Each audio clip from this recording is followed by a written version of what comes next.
First কোশ্চেনটা কি বলেছে, from the following information prepare store laser account under LIFO method. ঠিক আছে, প্রথমে ডেট বলেছে 2017 জানুয়ারি 1। প্রথমে বলেছে 2017 জানুয়ারি 1, আগে ডেটটা লিখতে হবে। এটা একের এর কোশ্চেন 2017 জানুয়ারি 1। প্রথমে বলেছে ওপেনিং ব্যালেন্স 1,500 ইউনিট 2.5 টাকা করে। তাহলে ব্যালেন্সে লিখবো 1,500 ইউনিট 2.5 টাকা করে হলে কত হচ্ছে,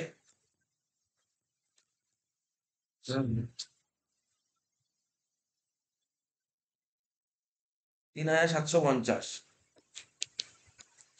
এটা লিখবো ওপেনিং ব্যালেন্স 1 তারিখ হয়ে গেল। নেক্সট কি বলেছে, 5 তারিখ বলেছে পারচেস 900 ইউনিট 2 টাকা 75 করে।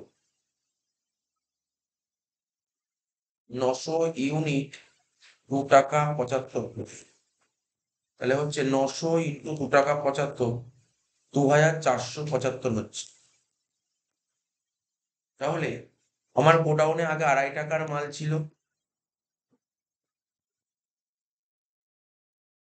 এখন 2 টাকা 75-এর মাল আসলো। 2.5 টাকার মাল ছিল কতগুলো, 1,500 খানা, আর 2 টাকা 75-এর মাল কিনলাম 900 খানা। এটা হবে 3,750, আর এটা হবে 2,475। 5 তারিখ হয়ে গেল। 5-এর পর কত তারিখ বলেছে দেখা যাক। 5-এর পর বলেছে 10 তারিখ, 10 তারিখ 1600 ইউনিট ইস্যু করতে বলেছে। 10 তারিখ বলেছে 1600 ইউনিট ইস্যু। 1600 ইউনিট ইস্যু, যেহেতু লিফো বলেছে, লিফো বললে নিচ থেকে আসতে হবে। লিফো বলেছে মানে আগে 900 ইউনিট নেব, তারপর নেব 700 ইউনিট। 900 ইউনিট 2 টাকা 75, আর 700 ইউনিট 2 টাকা 50। 900 ইন্টু 2 টাকা 75 করলে হচ্ছে 2,475, আর 700 ইন্টু 2 টাকা 50, 1,750। তো আমার গোডাউনে 2.5 টাকার মাল 1,500 খানা ছিল, আমি 700টা নিয়ে নিয়েছি, রইলো আর 800টা মাল। 800টা 2.5 টাকা করে কত হচ্ছে, 2,000 টাকা।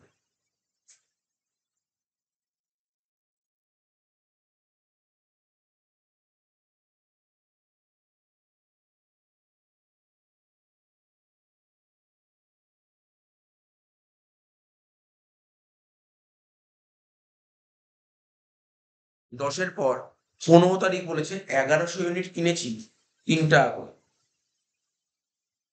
15 তারিখ বললাম তো, 15 তারিখ 1,100 ইউনিট কিনেছি 3 টাকা করে। 1,100 ইউনিট কিনেছি কত করে, 3 টাকা করে। তাহলে 1,100 ইন্টু 3 কত হচ্ছে, 3,300। তোমার গোডাউনে ছিল কত, 800 ইউনিট ছিল, আমি আবার 300 ইউনিট কিনে নিলাম। 800 ইউনিট 2.5 টাকা করে ছিল, আর 300 ইউনিট 3 টাকা করে।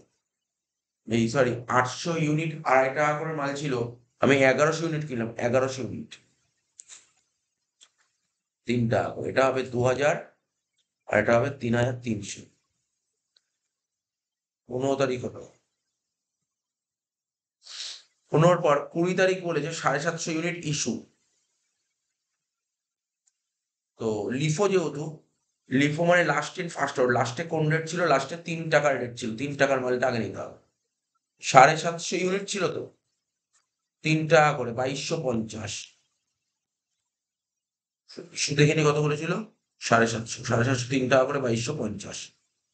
এবার 2.5 টাকা দামের মাল 800টা ছিল, আমি হাত দিইনি, তাহলে 2.5 টাকা দামের মাল 800টাই আছে, 2,000 টাকা।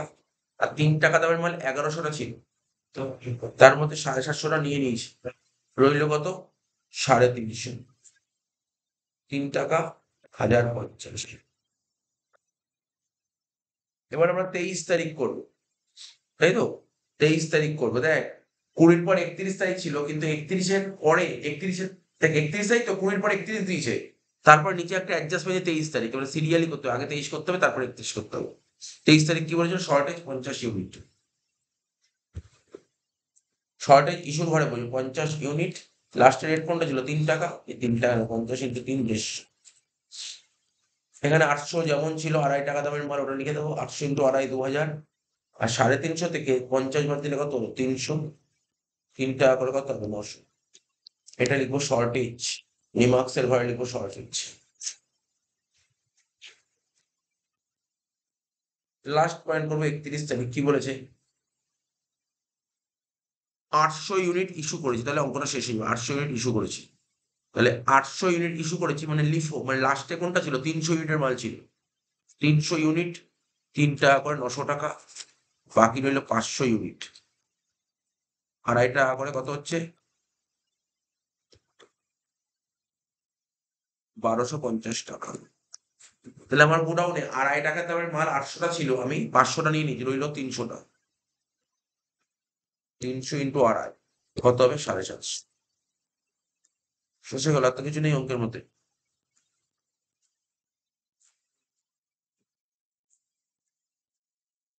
এটা লিখবো ক্লোজিং স্টক। ঠিক আছে তো? 3 টাকা দামের মাল 300টা ছিল, 300টা নিয়ে নিয়েছি, অঙ্ক শেষ হয়ে গেল, ক্লোজিং স্টক। এই হয়ে গেল অঙ্ক। একের লিফো ছিল। ওরা এর সঙ্গে অরে দিয়েছিল, একটা থিওরি দিয়েছিল, তাই তো? বলছে under what circumstances application of FIFO method is suitable, মানে কোথায়, এমন কোথায় যেখানে ফিফো মেথড অ্যাপ্লাই করা, ফিফো মেথড অ্যাপ্লাই করা যায় কোথায়? যেখানে, যখন কি বলেছিলাম বল, প্রাইসের মূল্য বাড়তে থাকে না কমতে থাকে? যখন কমতে থাকে, যখন কমতে থাকে তার মানে যখন ডিফ্লেশন হয়, তখন কিন্তু ফিফো মেথড অ্যাপ্লাই করা হয়। বলছে দুটো এক্সাম্পল এরকম এরকম সিনারিও দুটো উদাহরণ দিতে বলেছে। আর mention two disadvantage of the method, মানে ফিফো মেথডের দুটো অসুবিধা। যদি লিফোর অঙ্কের সঙ্গে ফিফো থিওরি দিয়েছে।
এবার বিদ্যাকে কি অঙ্ক দিয়ে দেখ, write four difference between time keeping and time booking. বলছে কিপিং এর সঙ্গে বুকিং এর পার্থক্য লেখ। ঠিক আছে, এটা হচ্ছে লেবার ওয়ান থেকে দিয়ে থিওরিটা। বলছে সময় রক্ষণ ও কাজে ব্যয়িত সময়ের মধ্যে 4টি পার্থক্য লেখ। ঠিক আছে তো? তো এটা থিওরি ছিল, কম্পালসারি থিওরি লিখতে হবে এখান দিয়ে। এবার 2 এর থেকে কোশ্চেন দিয়ে দেখ। 6 নম্বরে একটা লেবারের অঙ্ক দিয়ে দেখিস, ওই কিসের অঙ্ক? টেলর ডিফারেন্সিয়াল পিসের। কি বলছে? From the following information, calculate gross earnings of each worker A, B and C. মানে ওয়েজেস বের করতে বলছে, এ বি সি এর ওয়েজেস বের করতে বলছে। বলছে standard time per minute, sorry per unit. একটা ইউনিট করতে কত মিনিট লাগে? 4 মিনিট লাগে। এক ইউনিট করতে কত মিনিট লাগে? 4 মিনিট লাগে। আর রেট পার আওয়ার বলে দিয়েছে কত? 75 টাকা। তখন দেখ, একটা ইউনিট করতে 4 মিনিট লাগে, তাহলে খাতায় লেখ, খাতা করলে এক ইউনিট করতে 4 মিনিট লাগে, তাহলে কি লিখবি? ইউনিট পার আওয়ার বের করে নে আগে। 2 এর দাগের অঙ্কটা, প্রথমে ইউনিট পার আওয়ার বের কর। তোরা নিজেরাই ভাব, একটা ইউনিট করতে 4 মিনিট লাগে, তাহলে কত মিনিটে 1 ঘন্টা? 60 মিনিটে। তাহলে 60 মিনিটে কতগুলো ইউনিট তৈরি করতে পারবে? 15টা। বোঝা গেল তো? 4 মিনিটে যদি একটা করি, 60 মিনিটে কটা করবো? 15টা। তাহলে কি করবো? 60/4 কি লিখবো? 15 ইউনিটস। এটা লিখে দিলাম। এবার ওরা কি বলেছে? রেট পার আওয়ার, এটাও লেখ।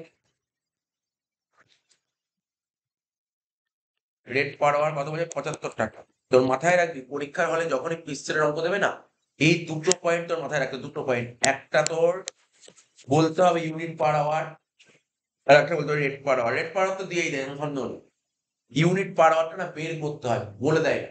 এটা দেখবি ওরা ইউনিটটা যে দিচ্ছে, ওরা কি দিচ্ছে, যেমন এই অঙ্কটা বলেছে যে কি 4 মিনিট একটা করে, কোনো অঙ্ক বলে 10 মিনিট একটা করে, ঠিক আছে তো, বা কোনো কোনো অঙ্ক সেকেন্ডটা বলে দেবে। তো এইগুলো দেখে নিতে হবে ভালো, একটু ভালো করে দেখে নিতে হবে, হ্যাঁ। বা বললো এরকম ভাবে বললো যে 8 ঘন্টায় এত ইউনিট করে, একজন বললো না 8 ঘন্টায় 48টা ইউনিট করে, তাহলে 1 ঘন্টায় ঘন্টা 6টা, বিভিন্ন রকম ভাবে ঘুরিয়ে দেয় ইউনিট পার আওয়ার। এটা তোকে দেখে নিতে হবে। বুঝতে পারলি কি বললাম? এই অঙ্কটা বলে দিয়েছিল, ঘুরিয়ে দিয়েছিল, আমি বলে দিলাম। নেক্সট কি বলেছে?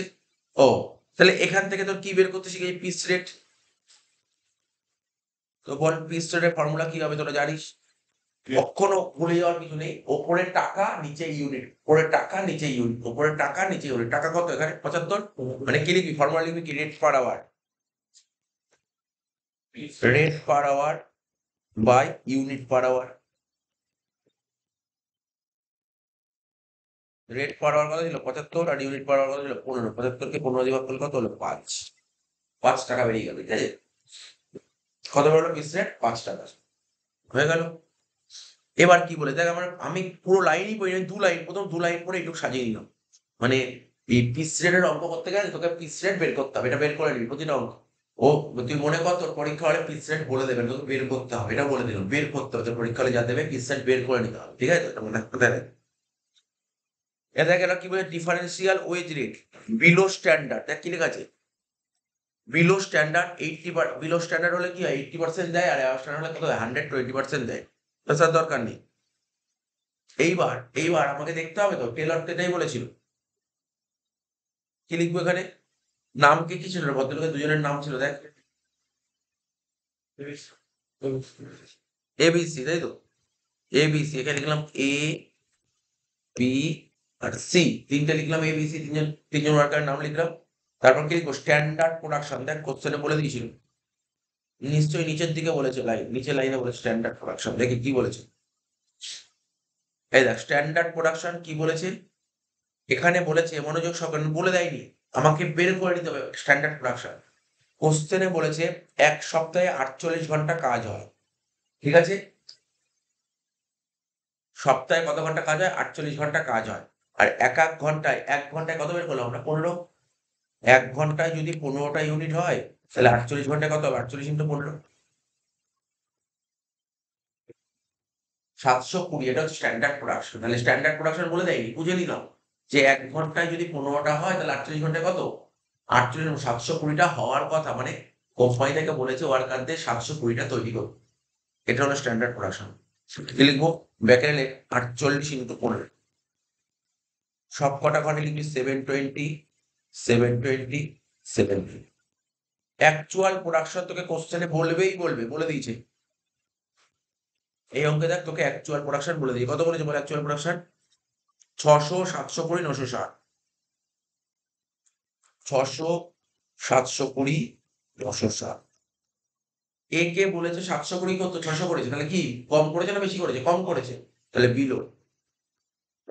বি কে যা বলেছে তাই করে, তাহলে এটাকে অ্যাবাভ বলে, ঠিক আছে। সমান সমান হলে তাকে অ্যাবাভ বলে। আর সি কে 720 করতে বলেছে, 960 করে দিই, তাহলে বেশি করেছে, তাহলে দেখবো অ্যাবাভ। জানিস তো বিলো হলে কত পার্সেন্ট বললাম? যাই বলেছিলাম 80, মানে অ্যাবাভ হলে 120%। এটা লিখে রাখলাম, এটা তুই না লিখলেও হয়, বাট লিখে রাখলাম তোর সুবিধা। লিখতে পারিস, কোনো সমস্যা নেই। এবার দেখ কি বলেছে, which is under differential piece rate system.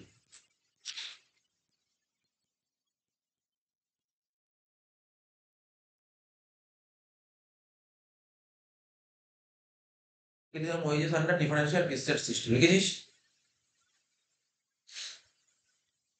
Formula কি ছিল? Actual output into piece rate.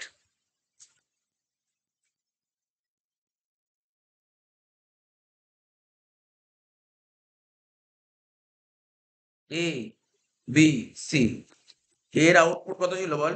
600, বির 720, সির 960। পিস রেট, দেখ পিস রেট অলরেডি বের করে দিই কত, 5 টাকা, কিন্তু এর পিস রেট কত হবে, 5-এর 80%, তাই তো? বির কত হবে, 5-এর 120%, ঠিক আছে? সির 5-এর 120%, বল 600 ইন্টু 4 মানে 2400, 720 ইন্টু 6 4320, আর 960 ইন্টু 6 5760, এই হলো অ্যান্সার।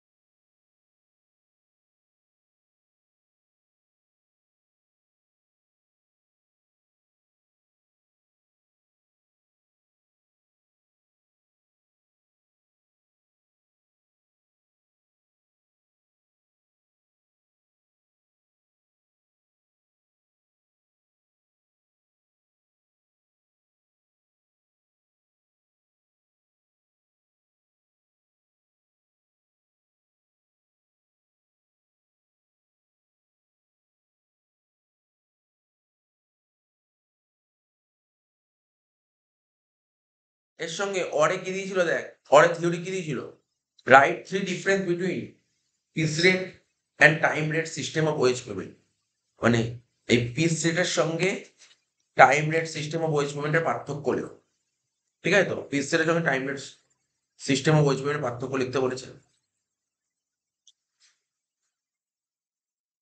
এবার তারপর বলেছে কি, what is ideal time and give each normal ideal time and abnormal ideal time, ঠিক আছে? তো তো বলছে দেখ ওরা কোশ্চেন কেমন সেট করেছিল, এই অঙ্কটার সঙ্গে থিওরি কি দিয়েছিল, প্রথমে একটা পার্থক্য লিখতে দিল, তারপর একটা 1 নাম্বার দিয়েছিল আইডিয়াল টাইম কাকে বলে, অলস সময় কাকে বলে, তারপর 2 নাম্বার কি দিয়েছিল, বলছে একটা নর্মাল আইডিয়াল টাইম উদাহরণ দাও, একটা অ্যাবনর্মাল আইডিয়াল টাইম উদাহরণ, ঠিক আছে? এই কোশ্চেন দিয়েছি, সেট করেছিল।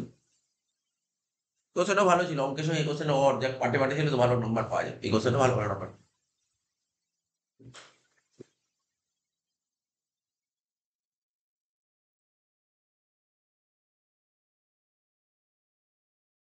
তিনের দাগের অঙ্ক কি বলেছে দেখ, তিনের দাগের অঙ্ক এটা হেলসের ওয়ানের অঙ্ক দেয় বলেছিল, সোজা অঙ্ক, একদম সোজা অঙ্ক দিয়েছে, তো অঙ্কটা স্টার্ট করে দে, শুনি অঙ্কটা। বলেছে from the following information calculate gross earnings and effective rate of wages of each of the worker Bimal and Rahim. বিমলকে বলেছে রোয়ার আর রহিমকে বলেছে হেলস, তো অঙ্কটা অনেকক্ষণ সোজা অঙ্ক, চ তিনের এ।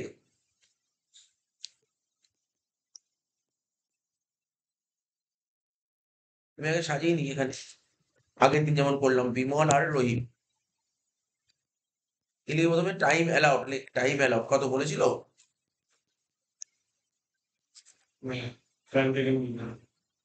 টাইম অ্যালাউড বলে দেয়নি, টাইম টেকেন দিয়েছে 60 আর 50, এর নিচে লিখতাম টাইম অ্যালাউড থেকে টাইম টেকেন মাইনাস করতাম না, 60 আর 50, ব্র্যাকেটে লেখ টাইম টেকেন ব্র্যাকেটে আওয়ার, বাদ দিয়ে কি হতে বল, টাইম সেভ,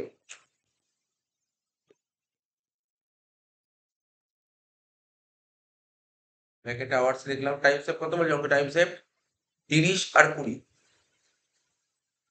30 আর 20 লিখে দিলাম, তাহলে এটা কত হবে 90, এটা কত হবে 70, 90 আর 70, ঠিক আছে? কি লিখলাম, টাইম অ্যালাউড কত লিখলাম, 90 আর 70।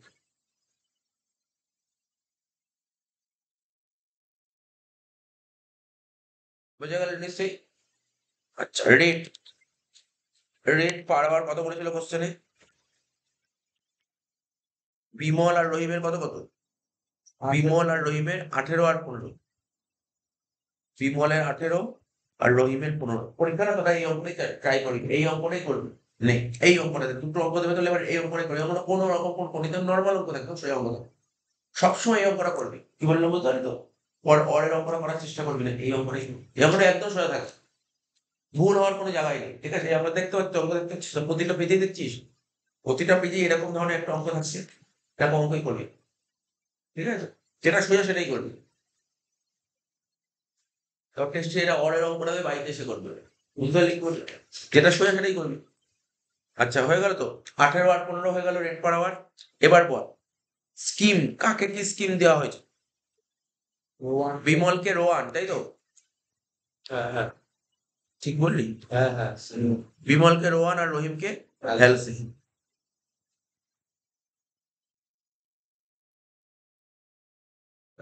নর্মালি ওয়েজেস করতে পারবি, লিখবি কি wages of Bimal, wages of Bimal under Rowan plan. কি লিখবো?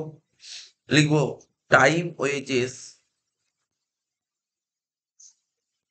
Plus bonus. টাইম ওয়েজেস বের করবো কি করে? TT into R plus TT by TA into TS into R. এবার খুঁজি আমরা বিমলের টিটি কত ছিল? বিমলের টিটি ছিল 60, রেট কত করে ছিল? 18 টাকা করে, plus TT 60 divided by TA কত? 90, তাহলে টিএস কত? 30, আর রেট কত করেছিল? 18 টাকা। এই 90 আর 18 কাটলে এখানে 5, 5কে 30 কাটলে 6, তাহলে কত হচ্ছে? 60 ইন্টু 18 1080 প্লাস 360 কত হলো? 1440 পেয়েছিল তো প্রত্যেকের?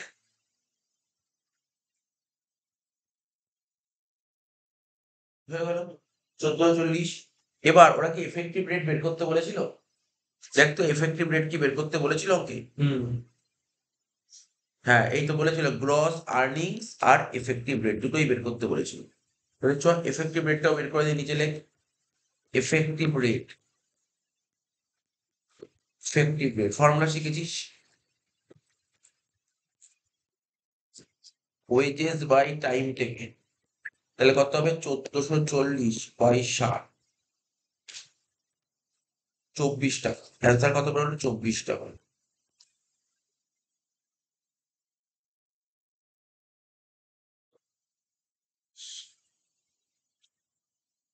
বুঝতে পারছিস তো এই অঙ্কটা? একদম পুরো হাতে গোনা, এই কটাই তো অঙ্ক। পরীক্ষায় তো এরকম করে বাছাই করা অঙ্কই তো করতে দেবে না, এই কটা। ওই অঙ্কগুলো বারবার করে প্র্যাকটিস কর, যে ধরনের অঙ্ক দিচ্ছে পরীক্ষায়। এফেক্টিভ রেট হয়ে গেল। এবার কি করবো? Wages of Rahim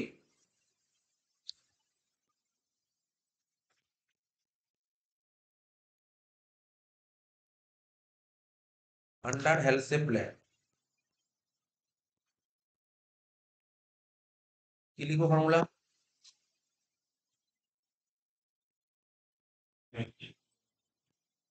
time wages plus bonus. Time wages কি? TT into R plus bonus কত? হেলসেতে bonus 50/100 into TS into R, 50/100 into TS into R. ঠিক আছে তো? তুই চিকু পরীক্ষা কবে? ফার্স্ট টেস্ট বুধবার। এই হেলসের ওয়ান বারবার করে করে দিই। নর্মালটা করে যা, নর্মাল দেবে পরীক্ষা, যদি নর্মাল অঙ্কটাই পরীক্ষা কি করে নর্মাল 8 নম্বর দেবে। এর সঙ্গে অরের আগে ওই অঙ্কগুলো যদি বুঝতে অসুবিধা দরকার নেই, কিন্তু এই অঙ্কগুলো বারবার করে কর। এই অঙ্ক পরীক্ষা ফাইনালও এই অঙ্ক একটা আসবেই, একটা আসবেই আসবে। টিটি কত বলো রহিমের? রহিমের টিটি ছিল 50, রেট কত করেছিল? 15, প্লাস 50/100 ছোট করলে 1/2। টিএস কত করেছিল? দেখ টিএস বলে দিয়েছিলাম 20, তাই তো? রেট কত করে? 15। 2কে 20 কাটলে 10, 50 ইন্টু 15 750, আর এখানে 15 10 150, তাহলে কত হচ্ছে? 900 হচ্ছে। 900 হয়ে গেল। এবার কর ইফেক্টিভ রেট। এই ছোট্ট অঙ্ক, এরকমই অঙ্ক দেবে, ছোট্ট অঙ্ক। ফর্মুলা কি? ওয়েজেস বাই, তাহলে কত হবে? 900 ওয়েজেস আর টিটি কত? 50, তাহলে কত হয়? 900কে 50 দিয়ে করলে 18। নেক্সট কি বলেছিল? দেখ আমাদের এর অ্যান্সার হয়ে গেল, পুরোটাই এর অ্যান্সার হয়ে গেল, ঠিক আছে? ওরা ওরা ছোট্ট দিক বুঝতে পারলি এত অব্দি পুরো? এটা তো 8 নম্বর অঙ্ক ছিল, এটা তো পুরো 8 নম্বর অঙ্ক ছিল। ওরা দেখ এই যে পুরো এর পার্টটা করা যে 6 দিয়ে দিল, 6 পেয়ে গেলি। বাকি একটা ছোট্ট দেখ বিতে একটা কোশ্চেন দিতে জন্য 2 নাম্বার আছে এবং এইটার মধ্যে এমন কিচ্ছু লেখা নেই। বলছে কি স্ট্যান্ডার্ড টাইম মানে টাইম অ্যালাউড বলছে 80 ঘন্টা। তাহলে লেখ যেইটুক বলবে না সেটুকু লিখবি তাহলে সুবিধা হবে। ওরা টাইম অ্যালাউড বলছে লেখ বি দিয়ে লেখ। বি দিয়ে লেখ কি বলেছে বল টাইম অ্যালাউড কত বলেছে? টাইম অ্যালাউড কত বলেছে বল? 80 ঘন্টা 80 আওয়ার্স। এবার এর থেকে মাইনাস করতে আমরা টাইম টেকেন বল টাইম টেকেনটা কত বলছে? 60 ঘন্টা বাদ দিলে কত হলো? 20 ঘন্টা। এটাকে কি বলা হয়? টাইম সেভ হয়ে গেল। আর কি দিয়েছে একটু ইনফরমেশন নিই আমরা। বলছে if effective rate of wages under Halcyon 50% method ঠিক আছে is 35 per hour মানে ওরা তোকে ইফেক্টিভ রেট পার আওয়ার বলে দিয়েছে। কি বলে তোকে? ওরা তোকে ইফেক্টিভ রেট বলে দিয়েছে। বুঝতে পারছিস তো? দেখছি কোথায় কি করলাম কিচ্ছু না, ওরা তোকে টাইম অ্যালাউড বলে দিয়েছে লিখলাম, টাইম টেকেন বলে লিখলাম, বাদ দিলে কি হলো টাইম সেভ হলো। আর ওরা তোকে ইফেক্টিভ রেট বলে দিয়েছে। ইফেক্টিভ রেট এবার তো করলে কি ফর্মুলা ছিল বল? ওয়েজেস বাই টিটি লেখ। ওয়েজেস বাই টিটি লেখ।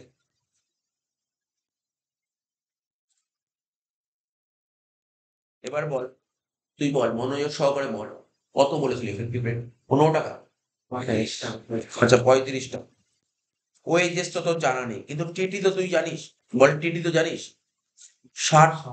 35 আর 60 গুণ কর ওয়েজেস বেরিয়ে যাবে। হ্যাঁ কি না? 35 আর 60 গুণ কর ওয়েজেস বেরিয়ে যাবে। কত হলো? 2100 টাকা ওয়েজেস। এই বল কত টাকা বেরোলো? 2100 টাকা ওয়েজেস। 2100 টাকা ওয়েজেস। ও তোকে কি বের করতে বলেছে বল? Rate per hour. আচ্ছা এই যে 2100 টাকা ওয়েজেস বেরোলো কার নিয়ম অনুযায়ী? হ্যালসেন আর ওয়াট? হ্যালসে দেখ কোশ্চেনে বলেছিল হ্যালসে দেখ হ্যালসে বলে দিয়েছি। হ্যালসের নিয়ম অনুযায়ী ওয়েজেস বেরোলো 2100 টাকা। ভালো করে দেখ একটু। এটা কি এটা হচ্ছে এক্সেপশনাল অঙ্ক মানে বুঝতে পারলি না? এই অঙ্কগুলো অনেকের টাফ লাগে। এই অঙ্কগুলোই টাফ লাগে। আগের অঙ্কটা ইজি লাগে। তো এতটা করতে বলে 6 এইটুক পরের পার্টটার জন্য 2 নাম্বার দিল। ঠিক আছে বলে স্যার তাহলে কি তোর 2 নাম্বার ছেড়ে দিতে হবে? না, যদি না পারিস এই টাইপের অঙ্ক না পারিস এর সঙ্গে ঘরে একটা অঙ্ক দিল টোটাল 8 ছিল। বুঝতে পারলি তো কি বললাম? এটা বুঝতে পারলি 2100 টাকা কি করে বেরোলো? এবার আমি লিখছি ওয়েজেস বের করার ফর্মুলা কি বল? হ্যালসের নিয়মের ফর্মুলা জানিস তো? টাইম ওয়েজেস প্লাস হয়ে গেল টাইম ওয়েজেস প্লাস বোনাস। এবার দেখ ওয়েজেস কত বের করেছি? 2100, এখানে 2100 বসিয়ে দিলাম। টাইম ওয়েজেস বের করার ফর্মুলা কি? টিটি ইন্টু আর, হ্যাঁ কি না? প্লাস 1/2 ইন্টু টিএস ইন্টু আর, এটাই তো ফর্মুলা ছিল। এখানে লিখলাম 2100। টিটি কত বলেছিল অঙ্কে? 60। রেট তো তোর জানা নেই তাই লিখলাম 8। রেট জানিস না, রেটই তো বার করতে বলেছে 60। আর লিখলাম 1/2। হ্যাঁ বল টিএস কত? 20। T S 20 into R. এবার দেখ এই 2 আর এই 20 কাটলে কত হয়? 10 হয়। তাহলে কত হলো? এখানে 2100 আর এখানে 60 এর সাথে আর গুণ করলে 60 আর, ওখানে 10 এর সাথে আর গুণ করলে 10 আর। তাহলে কত হলো? 70 আর ইকুয়াল টু 2100। তাহলে আর কত? 30। আর কত বেরোলো? 2100/70। অ্যান্সার কত হবে? 30 টাকা। শেষ। ঠিক আছে তো? বুঝেছিস তো? বাড়িতে প্র্যাকটিস করবি। এই অঙ্কটা বুঝতে পারলি তো? করে নিবি একবার আরেকবার প্র্যাকটিস করে তুই পেরে যাবি। কোনো অসুবিধা নেই। করে নিবি। ঠিক আছে? হুম।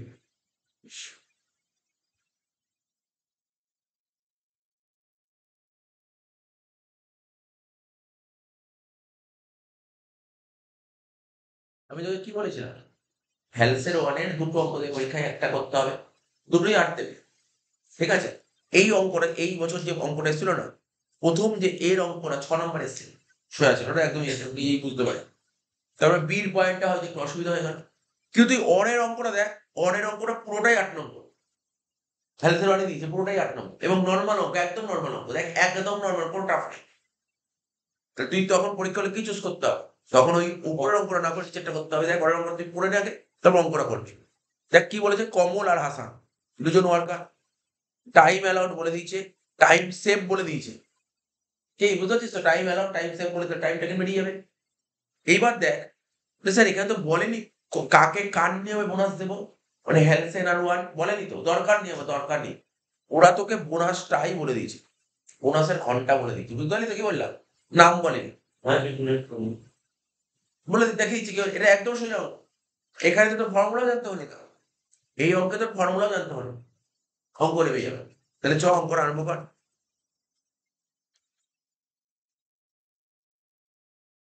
পরের অঙ্কটা লেখ এখানে কমল, আর এখানে লেখ হাসান।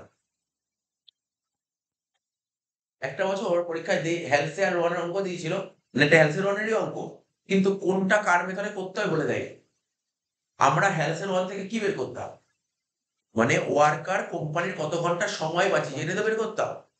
যত ঘন্টা সময় পেয়ে তারপরে তো বোনাস দিতাম। ধর হ্যালসেতে কি বলতাম যে না, ওকে 10 ঘন্টায় কাজ করতে, আচ্ছা এটা লিখতে লিখতে বোঝাচ্ছি, লিখতে বোঝাচ্ছি বেটার হবে। লিখতে লিখতে বোঝাচ্ছি, টাইম অ্যালার্ট বলতো কত দিয়েছে, রাস্তা বলে শোনা যায় না। টাইম অ্যালার্ট বলেছিল 40-40, টাইম অ্যালার্ট বলে 40-40, এখানে লেখ 40-40, ব্যাকে লিখলাম আওয়ার্স। তারপর কি বলেছিল, টাইম টেকেন বলেছিল, বাদ দিলে হয় টাইম সেভ।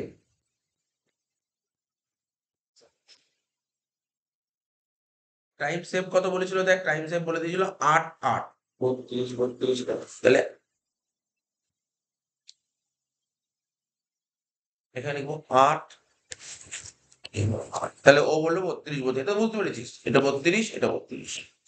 ব্যাকেটে সব অবশ্যই লিখবি আওয়ার্স, বুঝতে পারি তো, ব্যাকেটে অবশ্যই লিখবি আওয়ার্স, ঠিক আছে। এটা সাজিয়ে নিলাম, এটা সাজিয়ে নিলাম মানে এটা সাজিয়ে নিবি, পরীক্ষায় দিলে সাজিয়ে অবশ্যই সাজাবে, এটা করবি কিন্তু। কেন দেখ অনেকে কি করে, দেখ এই অঙ্কে কি বলেছে, অ্যালাউ বলে দিচ্ছে, সেভ বলেছে, টেকেন তো বলে দেয়, তাহলে তো টেকেন তো বের করতে হবে, তো আমার একবারে লিখে দিলাম, হয়ে গেল, এর মধ্যে কাজ হয়ে গেল, এত অব্দি হয়ে গেল। এইবার আমি কমলের কথা বলি, কমল, কমল কোম্পানির, কমলকে কাজটা করতে বলে কত ঘন্টায়, 40 ঘন্টায়, ও কাজটা নামিয়েছে কত 32 ঘন্টা, ও কোম্পানি কত ঘন্টা টাইম পাচ্ছে, 8 ঘন্টা। হ্যালসে হলে কি বলতো, হ্যালসেতে বোনাস দিত কত দিত, যতটা টাইম বাঁচাবে তার 50%, তাহলে 8-এর 50% 4 ঘন্টা বোনাস দেবে। আরে সেটাই বোনাসটা বলে দিয়েছে, কত ঘন্টা বোনাস বলে, ঘন্টাটা বলে যে এত ঘন্টা বোনাস। ওরা হ্যালসের রোয়ান তোকে ক্যালকুলেট করতে বারণ করেছে, ওরা বলছে তুমি হ্যালসে বা রোয়ান যেটাই করতে বোনাসের ঘন্টাই তো বের করতে, আমি বোনাস ঘন্টা তোমাকে বলি। কথাটা বোঝা গেল কি বললাম, আমি তোকে বলছি হ্যালসেতে যখন করতে আগে শুনলি, হ্যালসে যখন বোনাস কি করে করতে বল, 50/100 টিএস করতি না, বুঝলি একটু আরো তো করতাম, আরে তোর টাকা বেরোতো, টাকা না, এটাকে বলা হয় বোনাস আবার, বোঝা গেল বোনাস আবার কাকে বলে, হ্যালসে। আর রোয়ানে কি করতে বল, টিটি/টিএ ইন্টু টিএস, এটা রোয়ানে করতে বোনাস আবার, বুঝতে পারলি তো, ওরা সেইটা বলে দিয়েছে তোকে, মানে ওরা তোকে আরো সোজা করে দিয়েছে, বুঝতে পারলি ব্যাপারটা কি বলতে চাইছে। এবার দেখ বোনাস আবার কত কত বলেছে পড়, লিখে নে। বোনাস আবার বলে 6.4 আর 4, তাহলে বুঝতে পারলি 4 কাকে দিয়েছে, 6.4 আর 4, তাহলে এখানে লেখ বোনাস আওয়ার, প্রথমটা 6.4, ব্র্যাকেটে লিখবি আওয়ার্স, এখানে 4। আচ্ছা 4 কার বেরোলো বলতে পারলি তো, 4 তো, যেটা 4 বেরিয়ে সেটা তো হেলসে, হ্যাঁ। বুঝতে পারলি 4টা হেলসে কেন হেলসে হলো, এই যে বোঝালাম তো। তোকে 40 ঘন্টায় কাজ নামাতে বলে তুই 32 ঘন্টা নামিয়েছিস, তুই 8 ঘন্টা টাইম বাঁচিয়েছিস, তাহলে 8 ঘন্টা 50% দিবি।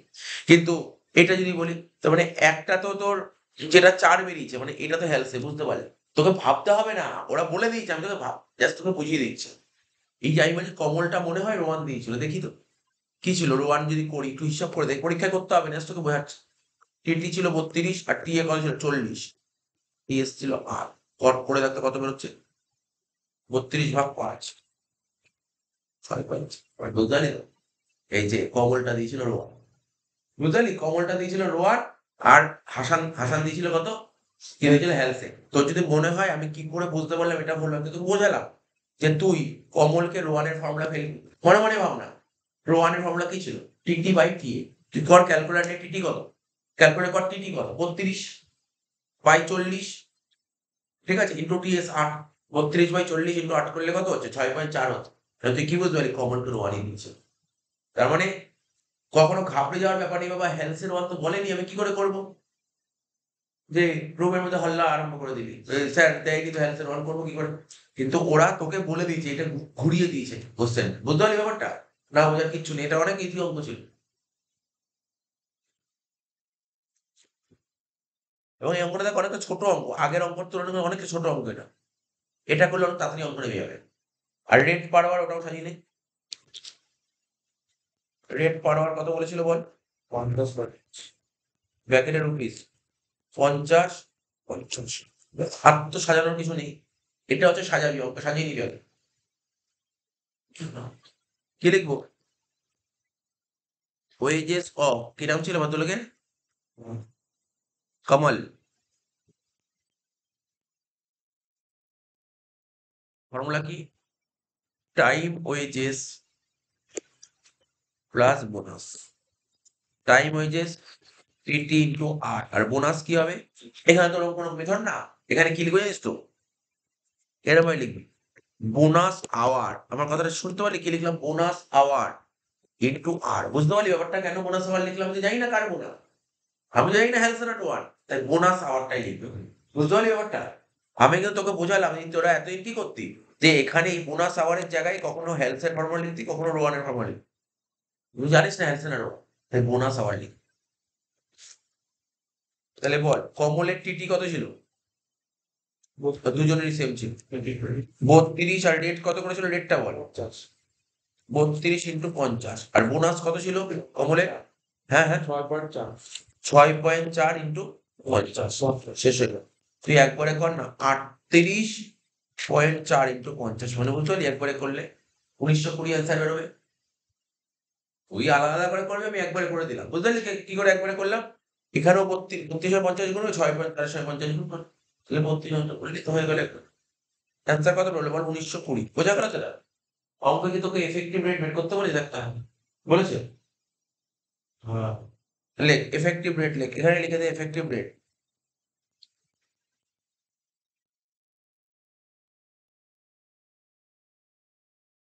Wages by TT. ওয়েজেস কত? 1920, আর টিটি কত? 32। কত হচ্ছে? 60 টাকা। বোঝা গেল? নেক্সট লিখবো ওয়েজেস অফ হাসান। তাহলে কি আগের অঙ্কটা সেই অঙ্কটা বেশি কম সময় লাগবে তো?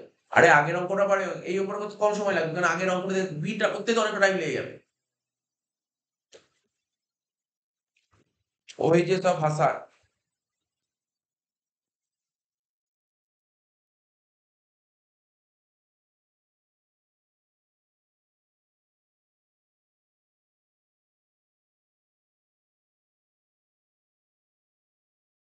কি লিখলাম? Time wages plus bonus, formula হচ্ছে TT into R plus bonus hour into R. তাহলে বলতো এখানে টিটি কত ছিল? টিটি ছিল 32, রেট ছিল 50। 32 ইন্টু 50। এখানে বোনাস আওয়ার কত ছিল? 4, তাই তো? 4 ইন্টু 50। তাহলে কত হলো? 36 ইন্টু 50 একবারে করে দেবো। 1800 টাকা। ঠিক আছে, এবার এফেক্টিভ রেট বের কর, অঙ্ক শেষ।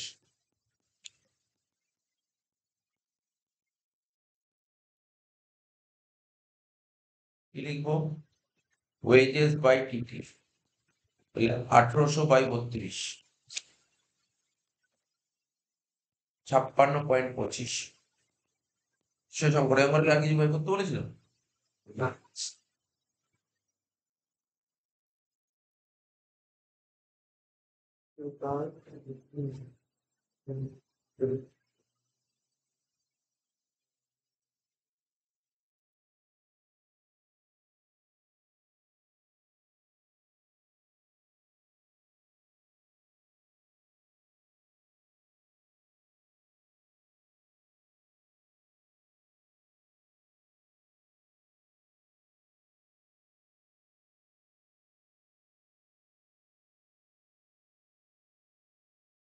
আচ্ছা, এই হয়ে গেল অঙ্কটা। এবার 4-এর দাগে দেখা শেষ হয়ে গেল, ফার্স্ট শেষ, ওর ট্যাক্সে চলে আসলাম। 4-এর দাগের অঙ্ক কি বলছে? Give 4 example of income from house property that are fully accepted under the income tax act. তো চল, এটা কোশ্চেন গুলো তো লেখানো হয়েছিল আমাদের, সেগুলো একবার পড়ে দিচ্ছি, ঠিক আছে তো?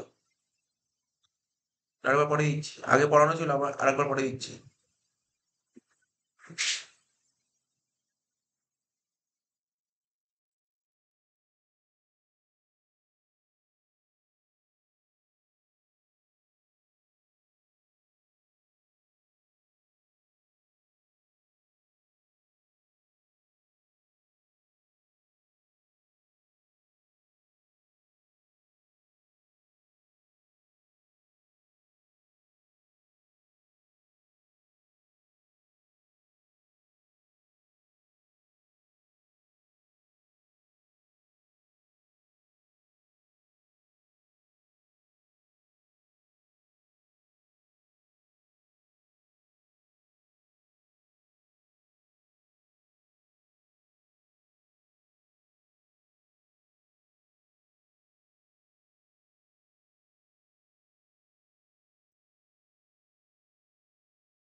এটা কি ছিল দেখতে একটু?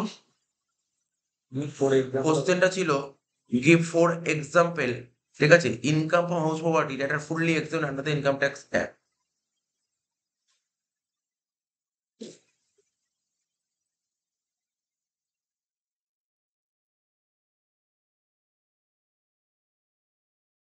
আচ্ছা, নিশ্চয়ই বাংলাটা বের করি।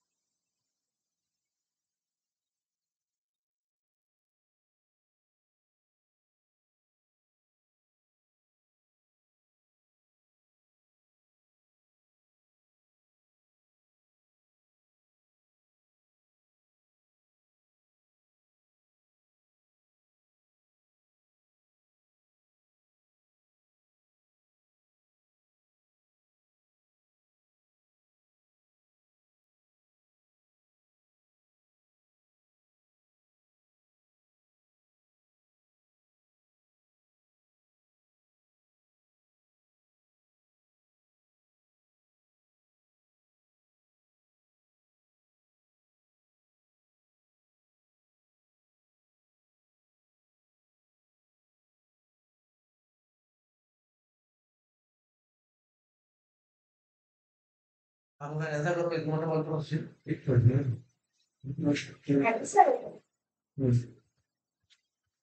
হাউস প্রপার্টির লং কোশ্চেনের যে অ্যান্সার গুলো লিখেছিলাম বাংলায়, পেজ নম্বরটা কথা শুনতে 116, তাই তো?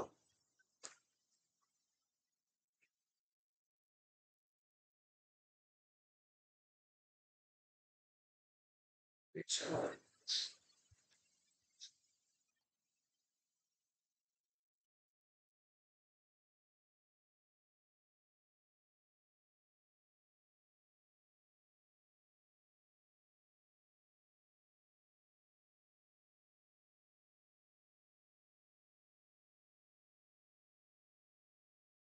এখানে কোশ্চেনটা ওরা তোকে বলতে চাইছে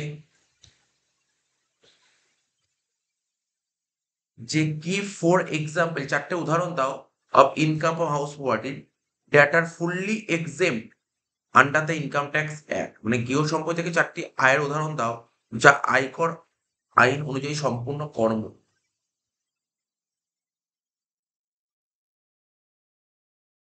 ঠিক আছে, এই যে দেখ বাংলায় যে লেখা 6 নম্বর point, income of house property which is not taxable, ঠিক আছে, which is not taxable.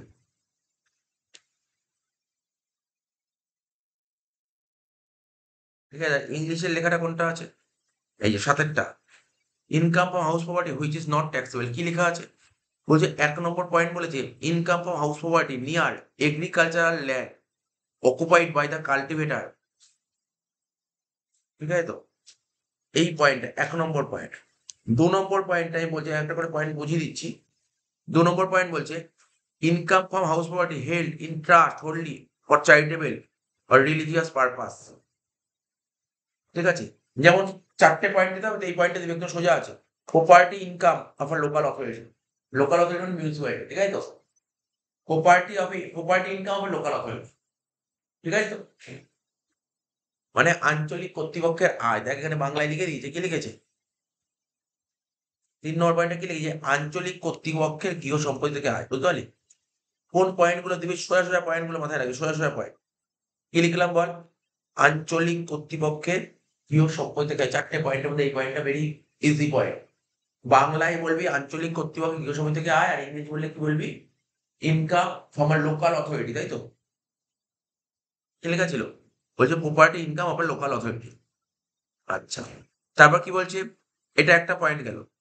R point এই 6 নম্বর পয়েন্টটা দিবি ইংলিশে, যা এটা সোজা আছে, প্রপার্টি ইনকাম অফ আর registered trade union. Registered trade union থেকে যে প্রপার্টি ইনকাম হয়, তো এখানে বাংলা কোথায় লেখা আছে, এই যে রেজিস্টার্ড ট্রেড ইউনিয়নকে বাংলায় বলা, রেজিস্টার্ড মানে কি, নিবন্ধিত, ট্রেড ইউনিয়ন মানে শ্রমিক সংঘ, নিবন্ধিত শ্রমিক সংঘের গৃহ সম্পত্তি থেকে আয়। তাহলে দুটো পয়েন্ট ইম্পর্টেন্ট কোশ্চেন পড়বি, তাহলে একটা একটা দুটো পয়েন্ট বললাম। আচ্ছা, তারপর দেখ ইংলিশ দেখ, এই দেখ এই পয়েন্টটা লিখতে পারবি, house property income of a political party. সোজা সোজা পয়েন্ট গুলো তুলবি, সোজা সোজা, যে তোকে 4টে পয়েন্ট লিখতে হবে, তোর পরীক্ষা 4টেই দেবে, 4-এর বেশি দেবে না, 4টেই পয়েন্ট লিখতে দেবে, 4টে একদম পুরো মানে সোজা সোজা পয়েন্ট পড়বে, সোজা সোজা পয়েন্ট করে রাখবি। তাহলে কি বললাম বল, একটা বল এখন মুখস্থ হয়ে গেল, কি কি বললাম বল, এখন local authority property income, political পার্টির লোক, পলিটিক্যাল পার্টির কি বললাম, প্রপার্টি ইনকাম, আর একটা কি বললাম, registered trade union property income. মনে রাখবে না, কি কি বললাম বল, local authority, registered trade union, আর একটা কি বললাম বল, local authority, registered trade union, আর একটা কি বললাম, পলিটিক্যাল পার্টি। 3টে পয়েন্ট বললাম। তারপর দেখ এখানে কি বলেছে, শুনবি, one self occupied house property, one self occupied house property, যদি তোর একটাই বাড়ি থাকে, যদি একটাই বাড়ি থাকে, তাই না, অনেকের একটা বাড়ি থাকে, তো ওটাও কিন্তু তোর এক্সেম্পটেড। লাস্ট পয়েন্ট কি লিখেছে, যেখানে লিখেছে নির্ধারিত নিজ বসবাসের উদ্দেশ্যে ব্যবহৃত বাড়ি। ঠিক আছে, তাহলে কটা পয়েন্ট বললাম, 1 2 3, 4টে পয়েন্ট বললাম। এই যে 8-এরটাও বলেছি, 8-এরটা কোনো রাজনৈতিক দলের গৃহ সম্পত্তি, 4টে পয়েন্ট বললাম। আর দেখি আর কি কোনো সোজা পয়েন্ট আছে এখানে, আরো 2-3টে পয়েন্ট পড়ে রাখতে পারিস। 9 নম্বর পয়েন্ট একদমই সোজা আছে, এখানে তোর অঙ্ক করতে কি, আমরা বললাম অঙ্ক করতাম, আজকে তো আমার বাড়িতে পড়াচ্ছি, তাহলে এটা কি আমার হাউস হোল্ড ইনকাম, বাড়ি থেকে ইনকাম হচ্ছে কিন্তু হাউস হোল্ড ইনকাম না, এটা বিজনেসে যাবে। তো এখানে কি লিখেছে, property used by the assessee for his own business or profession. আজকে যে আমার বাড়িটা বিজনেস বা প্রফেশন পারপাসে ইউজ করি, এটাও কিন্তু হবে না, এখান থেকে ইনকাম হলে এটা বিজনেসে যাবে, এটা কিন্তু এই হাউস প্রপার্টিতে আসবে না। তাহলে এই পয়েন্টটাও সোজা পয়েন্ট। কটা পয়েন্ট পেলি বল, 3টে 4টে 5টা পয়েন্ট পেলি। আর একটা পয়েন্ট এখানে দেখছি বাংলাতে খুব সুন্দর পয়েন্ট একটা লিখেছে, এটা তো বললাম, দাগ দিয়ে রাখছি, যে পয়েন্ট গুলো পড়তে পারবে মানে নিজে মুখস্থ করতে হয়, সেই পয়েন্ট গুলো মাথায় দাগ দিয়ে রাখ। 3 বললাম বাংলায়, বাংলার বলছি 3 বললাম, 6 বললাম, 8 9 10 বললাম। একদম প্রথম পয়েন্টটা লিখবি, একদম প্রথম পয়েন্টটা লিখবি, খামার বাড়িতে কৃষি জমির নিকটবর্তী কৃষকের বাসগৃহ, মানে কৃষি জমির কাছাকাছি, নিকটবর্তী কাছাকাছি, কৃষি জমির কাছাকাছি কৃষক যে থাকে তার একটা ঘর বাড়ি, ঠিক আছে, বা খামার বাড়ি থেকে আয়। 1 নম্বর পয়েন্টটা এটা লিখবি। তাহলে কটা পয়েন্ট বলে তোমার, 3টে 3টে 6টা মুখস্থ করলেই হবে। আরো এখানে আরো অনেক পয়েন্ট আছে, সবই সোজা সোজা পয়েন্ট, কিন্তু 6টা পয়েন্ট পড়ে রাখিস, এই 6টা পয়েন্ট অবশ্যই পড়ে রাখবি। আর এখানে ইংলিশে সবার প্রথম পয়েন্ট কি ছিল, income from house property near agriculture land. বুঝতে পারলি তো, নিয়ার এগ্রিকালচার ল্যান্ড মানে কৃষি জমির কাছাকাছি ঘর বাড়ি, ঠিক আছে, occupied by the cultivator as a soiling house or store house, মানে ফার্ম হাউস থেকে যেটা ইনকাম হয়, ঠিক আছে। তাহলে কটা পয়েন্ট বললাম, যে পয়েন্ট গুলো বললাম অবশ্যই পড়ে রাখিস, কিন্তু এই কটা পয়েন্ট পড়ে রাখিস, কোশ্চেনটা খুব ইম্পর্টেন্ট। তাহলে কি বললাম কোশ্চেনটা, হাউস প্রপার্টি থেকে ইনকাম হচ্ছে কিন্তু এক্সেল ফর্ম ট্যাক্স দিতে হবে। যেমন কি বললাম, লোকাল অথরিটি, লোকাল অথরিটির প্রপার্টি ইনকাম, পলিটিক্যাল পার্টির প্রপার্টি ইনকাম, লোকাল অথরিটি বললাম, পলিটিক্যাল পার্টি বললাম। তারপর আর কি বলেছিলাম, ফার্ম হাউস থেকে যদি কোনো ইনকাম প্রপার্টি ইনকাম হয়, 3টে। তারপর কি রেজিস্টার্ড ট্রেড ইউনিয়ন, 4টে, ঠিক আছে। তারপর কি ছিল, one self occupied house property, political party বলেছি। আর একটা কি, property use by the SSC for own or মানে বিজনেস আর প্রফেশন, ঠিক আছে। তো তো এই পয়েন্ট গুলো পড়ে নিবি, সোজা সোজা পয়েন্ট আছে, এইগুলো তোকে বলে দিলাম। এখানে বসেই তোর মুখস্থ হয়ে গেল, আলাদা করে তোকে পড়তে হবে না। যদি তুই ব্যাকের যে সেকশন গুলো দেওয়া আছে না, সেকশন গুলো দিলে তুই 4 এ 4 পাবি। সেকশন লিখতে পারলে 4 এ 4 পাবি, আর সেকশন লিখতে না পারলে হয়তো 1 বা 1.5 কম দেবে। আচ্ছা, হয়ে গেল, বোঝা গেল। এই কোশ্চেনটা বলে দিলাম। এর সঙ্গে অরে কি দিয়েছিল, বলেছিল under the income tax act 1961 what condition must be fulfil in order to claim deduction আনরিয়েলাইজড rent while computing annual value of a let out house property। আমরা মনে করে হাউস প্রপার্টি যখন অঙ্ক করতাম, ওখানে একটা আনরিয়ালাইজ রেন্ট থাকতো। আনরিয়ালাইজ রেন্ট কি করতাম মনে করে, হাউস প্রপার্টি করার সময় ওই যে স্টেপ 2 তে লিখতাম না অ্যানুয়াল রেন্ট, মনে পড়ছে? স্টেপ 2 তে লিখতাম না অ্যানুয়াল রেন্ট, ওর থেকে মাইনাস করতাম, জানি মাইনাস করতাম কি আনরিয়ালাইজ রেন্ট। বলছে এই মাইনাসটা তুমি কখন করতে পারবে, এর জন্য কিছু কন্ডিশন ছিল। এই কন্ডিশন ফুলফিল করলেই তুমি মাইনাস করতে পারবে। 4খানা কন্ডিশন ছিল।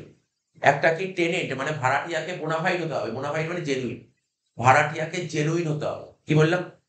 মানে ওই ফ্রড ভাড়াটিয়া, মানে অ্যাকচুয়ালি ভাড়ায় মানে ভাড়াটিয়া নেই এরকম, মানে নিজের মন মতো ওরকম বললে হবে না, জেনুইন হতে হবে ভাড়াটিয়া। ঠিক আছে তো? তো দেখ এখানটায় কোথায় লেখা আছে, কোশ্চেনটা খোঁজ, আনরিয়ালাইজ রেন্টটা খোঁজ, আমি বুঝিয়ে দিচ্ছি এখানে। এই যে বাংলায় 9 নম্বর পয়েন্টটা, বাংলায় যে লেখা ছিল তার 9 নম্বর পয়েন্টটা, 9 নম্বর। আর ইংলিশে যে লেখা ছিল ওটাও না। ওখানেও 9 নম্বর। দেখ 4টেই পয়েন্ট লেখা আছে। কি লেখা আছে প্রথমে? The tenancy is bona fide. Bona fide বললাম না, bona fide. Tenant is not a fictitious, মানে কাল্পনিক হবে না। ভাড়াটিয়া জেনুইন হবে, আসল হবে, কোনো কাল্পনিক হবে না। বোনাফাইড মানে মানে বোনাফাইড মানে কি বললাম, জেনুইন মানে আসল। আর ফিকটিসিয়াস মানে অলি, মানে কাল্পনিক হবে না কিন্তু। বোঝা গেল 1 নম্বর পয়েন্টটা।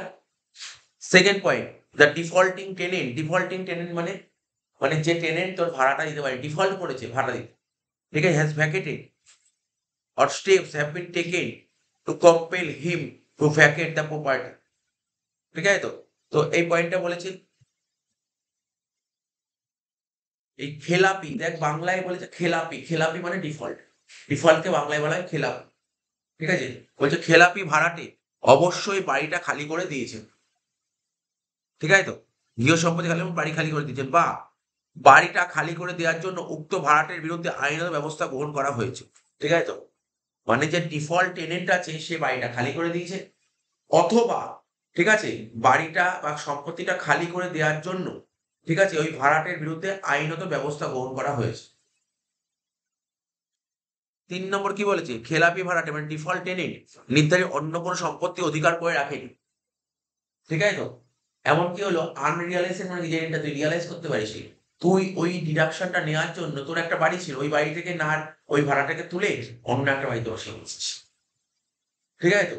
এরম এরম এরম করলে চলবে না। 3 নম্বর পয়েন্ট। 4 নম্বর পয়েন্ট কি, অনাদায়ী ভাড়া আদায়ের জন্য নির্ধারিত খেলাপি ভাড়াটের বিরুদ্ধে আইনত ব্যবস্থা গ্রহণ করেছেন বা আইনগত ব্যবস্থা ফলপ্রসূ হবে না এই মর্মে আয়কর কর্তৃপক্ষ সন্তুষ্ট করেছেন। তো এগুলো দেখ, বলছে SSC has taken all reasonable steps, ঠিক আছে, to institute legal proceeding for the recovery of unpaid rent. এই যে তোকে যে ভাড়াটিয়া টাকাটা দিচ্ছে না, তার বিরুদ্ধে কি লিগাল অ্যাকশন নিয়েছিস, কোর্টে কেস কভারি করেছিস? তো এইটা বলেছে পয়েন্ট। এই 4টে পয়েন্ট তোকে পড়ে রাখতে হবে। 4টে পয়েন্ট বললেই হবে। ঠিক আছে? 4টেই পয়েন্ট, 4 নম্বরের জন্য 4টে পয়েন্ট। হয়ে গেল 4 তারিখের কোশ্চেন। এবার কি বলেছে বল, give 4 example of asset which are not considered capital asset. বলছে 4টে উদাহরণ দাও যেগুলো ক্যাপিটাল অ্যাসেট বলা হবে। চলে আয় ক্যাপিটাল অ্যাসেট চ্যাপ্টারে।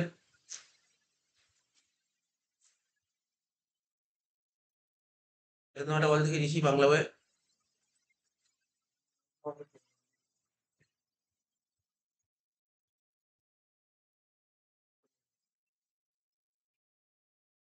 লং কোশ্চেন অ্যান্সার লেখা আছে। 164 66 166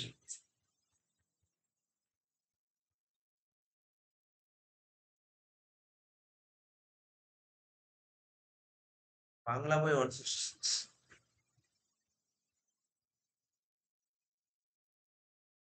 ইংলিশটা দেখ কত আছে।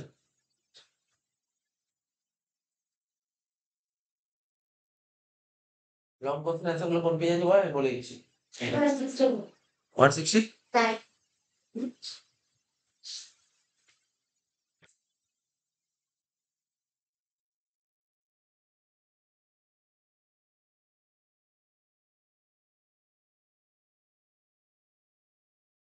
এই দেখ, ওরা কোশ্চেন কি বলেছিল, কোশ্চেন আরো একবার পড়ে নে, কারণ এই কোশ্চেন গুলো তো পড়ে রাখতে হবে। দেখাচ্ছি সময় হলে এটা পড়ে রাখতে হবে। বলছে 4টে উদাহরণ দিতে বলেছে, চারখানা অ্যাসেট এরকম নাম বলো যেগুলোকে ক্যাপিটাল অ্যাসেট বলে গণ্য করা হবে। ঠিক আছে, তো কি বলছে দেখ, এই যে লেখা আছে 1.2 তে, assets which are not treated as capital asset কি কি বলছে, any stock in trade, fungible stores, raw materials held for the purpose of his business or profession। ঠিক আছে, মানে কোনো স্টক, ফাঞ্জেবল স্টোরস বা র ম্যাটেরিয়াল যদি বিজনেস বা প্রফেশন পারপাসে ইউজ করিস, ঠিক আছে, যদি বিজনেস প্রফেশন পারপাসে ইউজ করিস সেটাকে ক্যাপিটাল অ্যাসেট বলা হবে। ঠিক আছে, 1 নম্বর পয়েন্টে লেখা আছে, বোঝা গেল কি বললাম? এখানে বাংলাতে কি লেখা আছে দেখ পর, বলছে ব্যবসা বা পেশার জন্য রক্ষিত কোনো বাণিজ্যিক সম্ভার, উৎপন্নে ব্যবহারযোগ্য উপকরণ, কাঁচামাল, ভোগযোগ্য পণ্যাদি। ঠিক আছে, এটা হলো প্রথম। ঠিক আছে, বাংলায় পড়লে 1 নম্বর পয়েন্টটা প্রথম পয়েন্ট।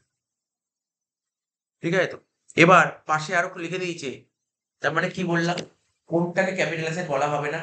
তুই ধর বিজনেস করছিস, বিজনেসের স্টক আছে, তুই বিজনেস করছিস, বিজনেসের কোনো র ম্যাটেরিয়াল আছে, ঠিক আছে, তো এখানে বলেছে স্টক, কনজিউমার স্টোরস এইগুলোকে কিন্তু ক্যাপিটাল অ্যাসেট বলা হবে। বিজনেসের স্টকে, যে আজকে মোবাইল ফোনের দোকান খুলেছি, মোবাইল ফোনের দোকান খুলে, দোকানে প্রচুর মোবাইল ফোন আছে, এটা কি আমার স্টক, এটাকে কিন্তু ক্যাপিটাল অ্যাসেট বলা হবে। ঠিক আছে, এটাকে ক্যাপিটাল অ্যাসেট বলা হবে না।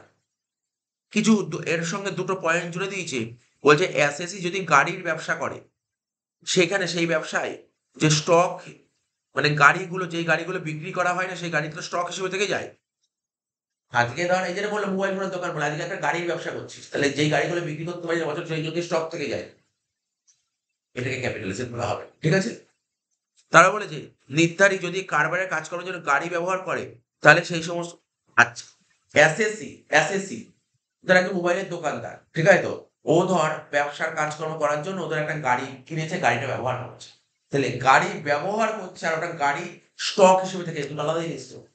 তাহলে গাড়ি যেটা ব্যবহার করছে ওটা কিন্তু ক্যাপিটাল অ্যাসেট। তাহলে লিখেছে নির্ধারিত যদি কারবারের কাজ করার জন্য গাড়ি ব্যবহার করে, তাহলে সেই সমস্ত গাড়ি মূল্যবর্ধ বলে গণ্য হবে। তাহলে কি বুঝতে হবে, প্রথম পয়েন্ট পুরোটা লিখতে হবে না, এই যে 1 রোমান 1 রোমান 2 এটাও লিখতে হবে। তাহলে কি লিখবি, তুই লিখবি যে, তুই দেখ ইংলিশটা দেখ কি লেখা আছে, বলছে any stock in trade, consumer stores or র material held for the purpose of his business or profession.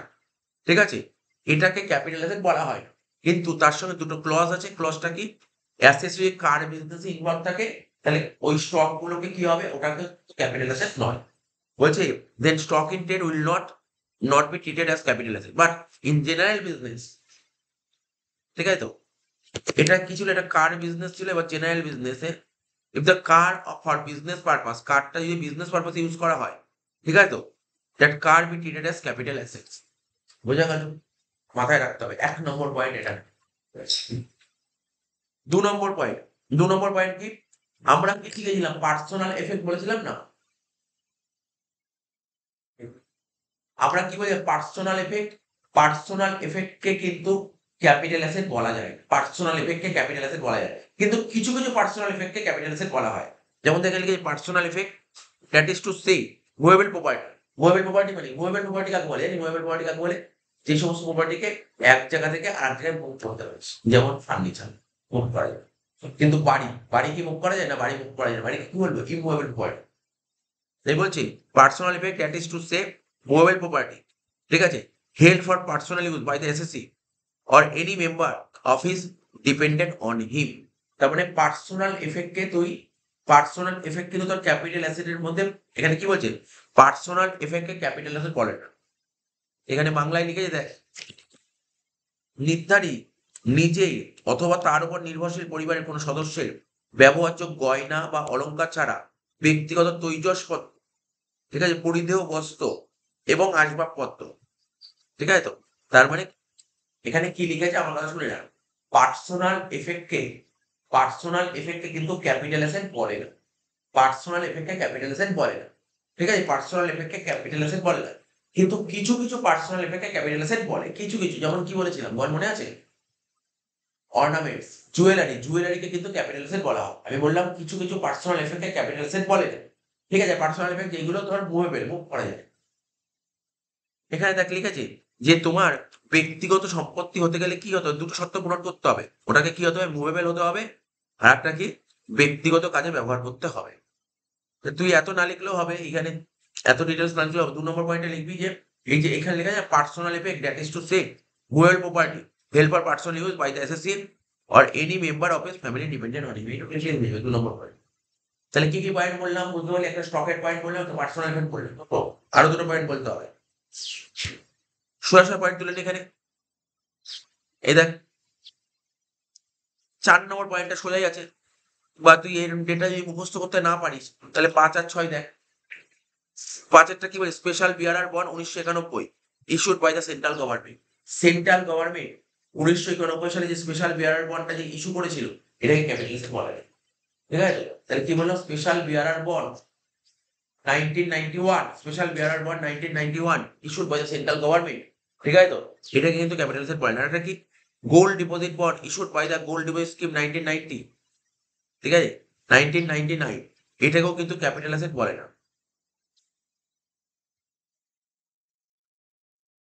যেখানে লিখেছে কেন্দ্রীয় সরকার দ্বারা, কেন্দ্রীয় সরকার দ্বারা গোল্ড, এই যে বিজ্ঞাপিত স্বর্ণ জমা প্রকল্প। এই 4টে পয়েন্ট পড়বি, কোশ্চেন কিন্তু খুব ইম্পর্টেন্ট কোশ্চেন কিন্তু। মানে বলবি যে 4টে ক্যাপিটাল অ্যাসেট নয়, মানে অ্যাসেট তো অবশ্যই, কিন্তু এগুলো ক্যাপিটাল অ্যাসেট বলা হয় না। 4টে উদাহরণ দাও। একটা স্টকের উদাহরণ বললাম, একটা পার্সোনাল এফেক্ট বললাম, একটা গোল্ড ডিপোজিট স্কিম বললাম, আর একটা কি বলে স্পেশাল বিয়ার বন্ড বলে। 4টে পয়েন্ট তো বলেই দিলাম। এখানে লেখা আছে টোটাল 6টা পয়েন্ট, 4টে পয়েন্ট বলে দিলাম।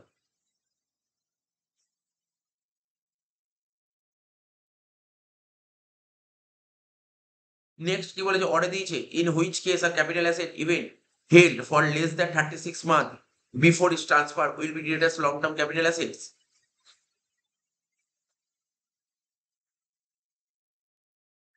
বলছে এমন কিছু কেস বল, এমন কিছু উদাহরণ বল যে 36 মাসের কম করে রাখলো।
তো এখানে বলেছে মানে 36 মাসের কম ধরে রাখলেও তাকে লং টার্ম ক্যাপিটাল অ্যাসেট বলা হয়।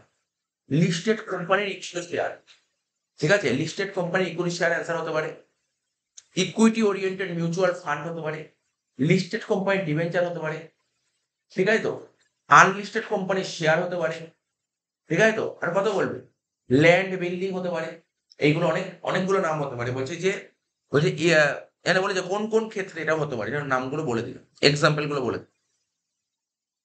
যেমন তোকে বলতে হবে যে 12 মাসের কম হতে পারে, 12 মাসের যে মেয়াদটা ছিল ওটা বলতে হবে 12 মাসের কথাটা।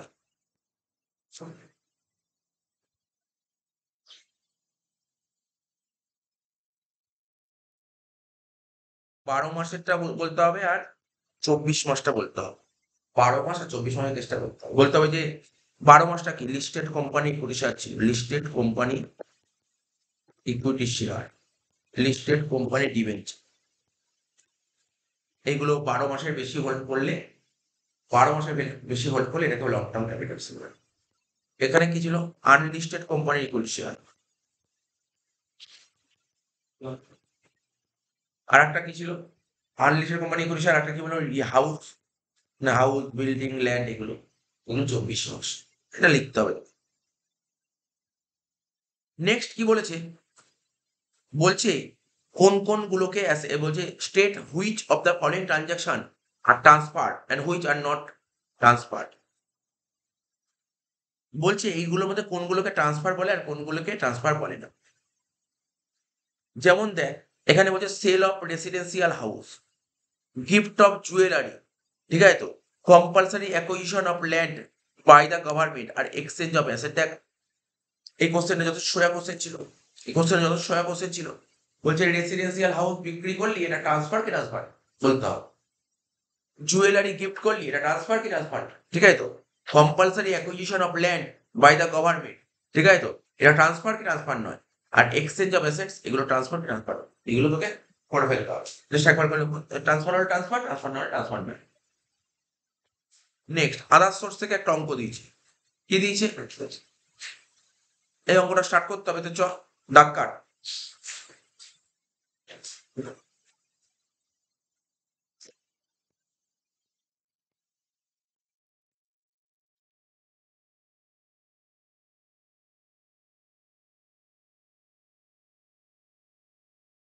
কি বলেছে অঙ্কটা, বলছে rent receive from vacant land, লেখ rent receive from vacant land 10,000 টাকা।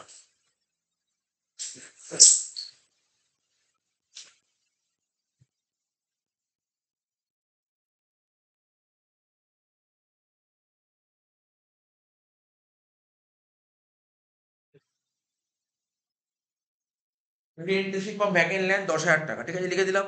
তারপর কি বলেছিল, রয়্যালিটি ফ্রম বুকস, বুকস থেকে রয়্যালিটি পেয়েছি 9,000 টাকা, যার মধ্যে বুকটা তৈরি করতে খরচা হচ্ছে 3,000 টাকা, তাহলে আসবো 6,000 টাকা। লিখবি রয়্যালিটি ফ্রম বুকস,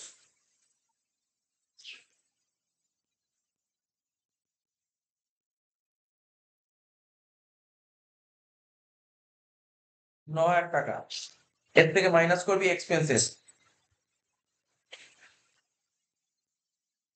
3,000 টাকা, 9 থেকে 3 বাদ দিলে কত হবে, 6,000 টাকা। Next rent receive from subletting of a flat, ঠিক আছে, সাবলেট করেছি, তো বলেছিলাম সাবলেট, সাবলেট আদার সোর্সে আসে, তাহলে সাবলেট করে রেন্ট পেয়েছিস কত, ঠিক আছে, 12,000 টাকা প্রতি মাসে, তাহলে লিখবি কি rent receive from a subletting of a flat 12,000 into 12,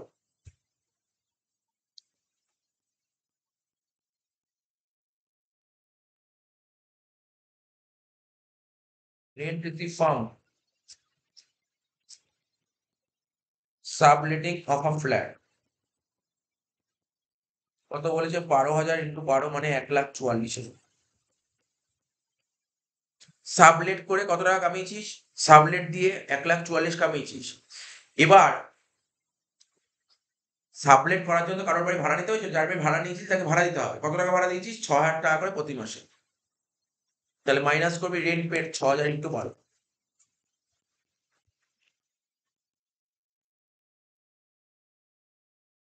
কত হচ্ছে 72,000, 1,44,000 থেকে 72 বাদ দিলে রইল বাকি 72। লাস্ট একটাই পয়েন্ট ছিল, এগ্রিকালচার ইনকাম ফ্রম ভুটান, মানে এটাকে বলে নন এগ্রিকালচার ইনকাম। লেখ 35,000 টাকা। লেখ নন এগ্রিকালচার ইনকাম 35,000 টাকা। ভুটান ভারতবর্ষের বাইরে, তা ভারতবর্ষের বাইরে যে কোনো এগ্রিকালচার করে তাকে নন এগ্রিকালচার। তাহলে লিখবো কি নন এগ্রিকালচার ইনকাম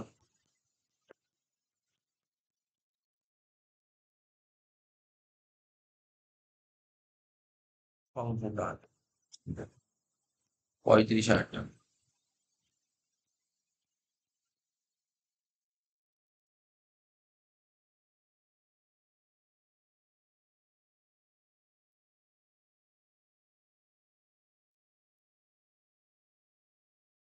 কত হলো অ্যান্সার? 1,23,000।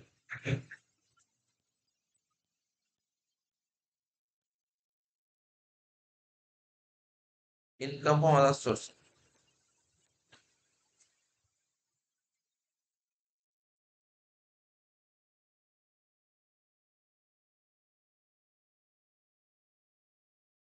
হয়ে গেল। নেক্সট যে অঙ্কটা,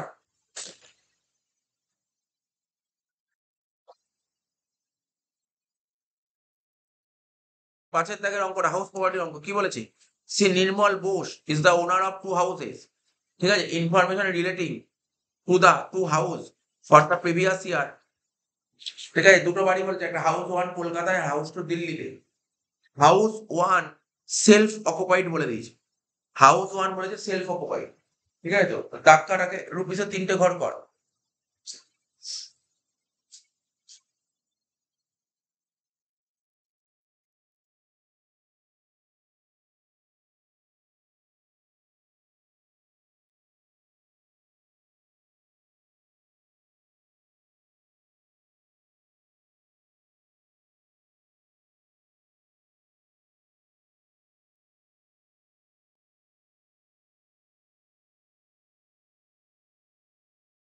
লিখবো হাউস 1।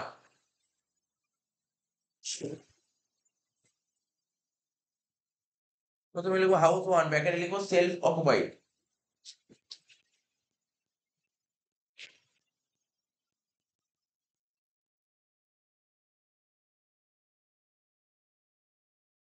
হাউস 1 ব্র্যাকেটে লিখবো সেলফ অকুপাইড। ঠিক আছে, তো তো সেলফ অকুপাইড শুরু হয় কোথা থেকে?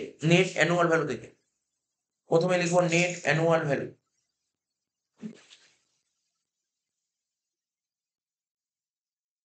বলে সেকেন্ড ঘরে লিখবো নীল। নেট অ্যানুয়াল ভ্যালু বলে সেকেন্ড ঘরে লিখবো নীল, মাইনাস ডিডাকশন আন্ডার সেকশন 24 বলে সবার প্রথম লিখতে হবে ইন্টারন্যাশনাল লোন। একটাই আসে, সেটা হচ্ছে ইন্টারন্যাশনাল লোন, যেটা লেখা আছে আন্ডার সেকশন 24 বিতে। দেখা যাক প্রথম বাড়িতে ইন্টারন্যাশনাল লোন কেউ ছিল কিনা। হ্যাঁ, প্রথম বাড়িতে ইন্টারন্যাশনাল লোন ছিল। কত টাকা ছিল? দেখ 35,000 টাকা। প্রথম বাড়িতে ইন্টারন্যাশনাল লোন ছিল 35,000 টাকা, এবং বলেছে কেন লোনটা নেওয়া হয়েছিল? রিপেয়ারের জন্য লোন নেওয়া হয়েছে। রিপেয়ার পারপাসে লোন নিলে ম্যাক্সিমাম 30,000 টাকা ছাড় পাওয়া যায়। 35,000 টাকার জায়গায় এখানে লিখতে হবে 30,000। তাহলে এখানে লিখবো কি 30,000 টাকা। ব্যাকেটে লিখ ম্যাক্সিমাম লিমিট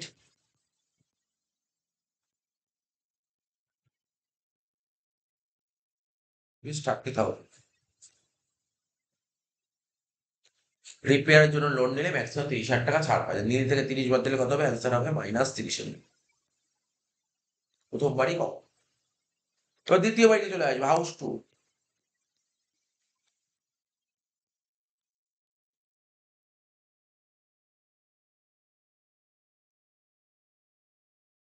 হাউস 2 কি লিখবো? লেট আউট, তাই না? দেখ ওরা লিখেছিল কি, ওরা লিখেছে টেনেন্ট রেসিডেন্স, আর টেনেন্ট রেসিডেন্স মানেই লেট। ঠিক আছে, তো হাউস 2 কোথায়? দিল্লিতে। দিল্লিতে বাড়িটা কোথায় আছে? দিল্লিতে। তো দিল্লিতে, দিল্লি দিল্লি হচ্ছে মেট্রো শহর। মেট্রো শহরে বাড়ি হলে কি লিখতে হয়? গ্রস মিউনিসিপাল লিখতে হবে, গ্রস মিউনিসিপাল ভ্যালু। তো সবার প্রথম লিখবো গ্রস মিউনিসিপাল ভ্যালু।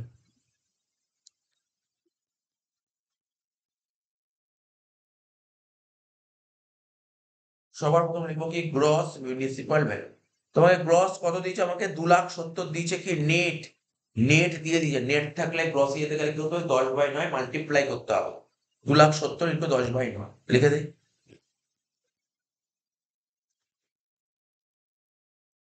3,00,000 টাকা প্রথম ঘরে। তার নিচে লিখবো কি ফেয়ার রেট।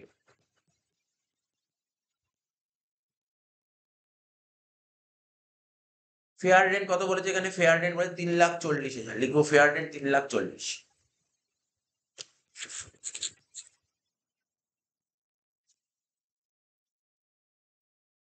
এই দুটোর মধ্যে বড় কোনটা? 3,40,000।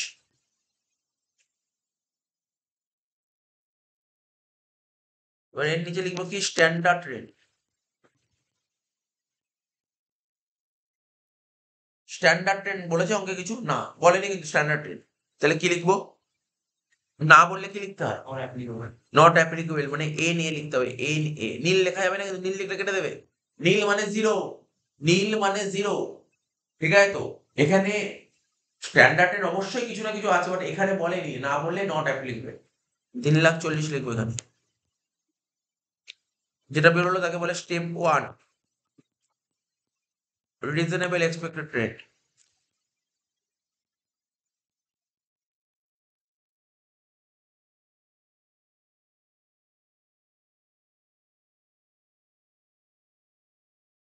এবার লিখবো কি স্টেপ 2।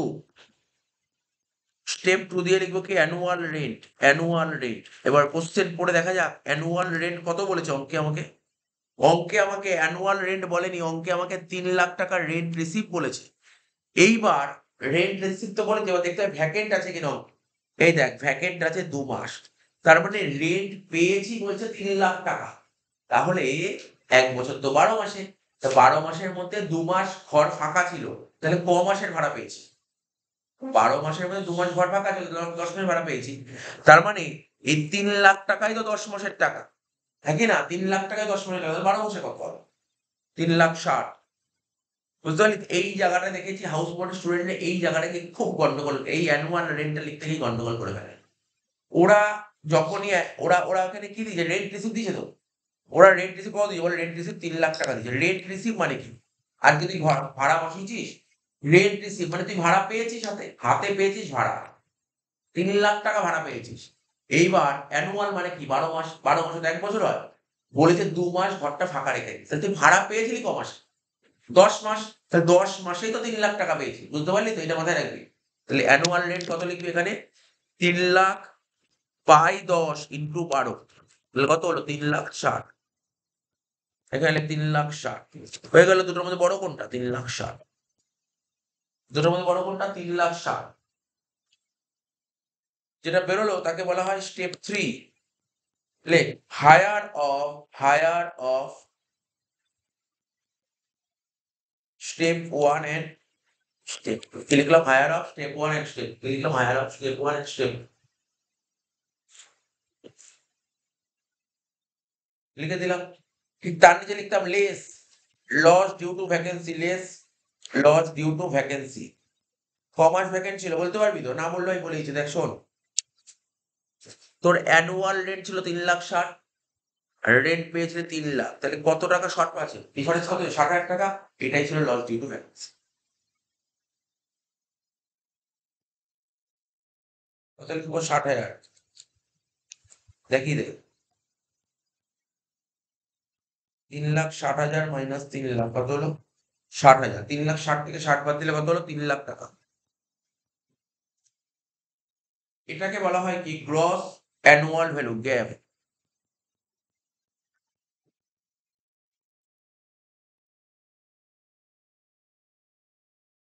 এটাকে বলা হয় গ্যাপ, গ্রস অ্যানুয়াল ভ্যালু। এবার এর থেকে লিখবো less municipal tax or any other tax. Municipal tax or any other tax paid by the owner. Municipal tax or any other tax paid by the owner. ঠিক আছে? তাহলে কত ছিল municipal tax? দেখা যাক। 10% বলে, 10%, 10%। তাহলে দেখ, মিউনিসিপাল ট্যাক্স সবসময় নেটের উপর হয়। নেট ছিল 2,70,000, নেট ছিল 2,70,000, তার উপর 10%, 10/100। আরো কিছু বলেছিল করতে হবে। লাস্ট প্যারায় পড়, লাস্ট প্যারায় বলছে in case of second house 20% municipal tax has not been pay, 20% pay করতে পারিস, তাহলে পে করেছিস কত 80%, তাহলে 80% দিতে হবে ইন্টু 80% কর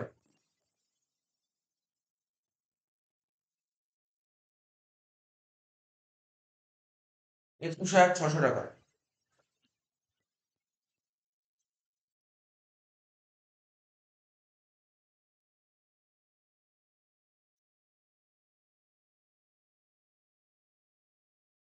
কে 21,600 বাদ দিলে কত হবে?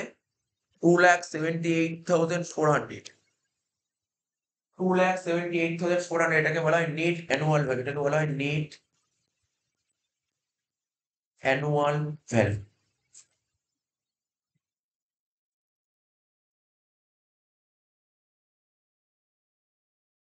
এবার এর থেকে মাইনাস করবো কি? ডিডাকশন আন্ডার সেকশন 24, এখানে লিখবো এ, কি লিখবো? Standard deduction.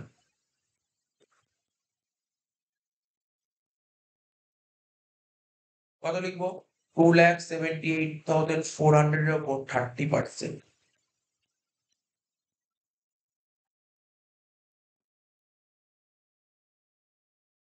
কত হচ্ছে? 83,520 স্ট্যান্ডার্ড ডিডাকশন।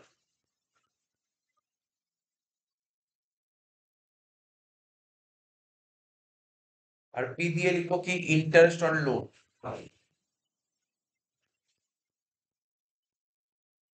কত ছিল ইন্টারেস্ট অন লোন? দেখ 80,000 টাকা। কি ছিল? কনস্ট্রাকশন পারপাসে লোন নেওয়া হয়েছিল। আমি বলছিলাম কনস্ট্রাকশন পারপাসে যে লোন নেওয়া হয়, সেলফ অকুপাইড বাড়িটাতে ম্যাক্সিমাম ছাড় পায় 2 লাখ টাকা, আর লিটার বাড়িটাতে নো লিমিট। তাহলে পুরো 80,000 টাকায় ধরে বসি, পুরো 80,000 টাকায় ধরে বসি,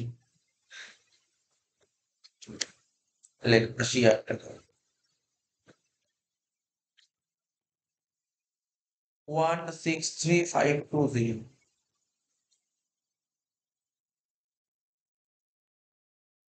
অ্যান্সার কত হবে? 114,880।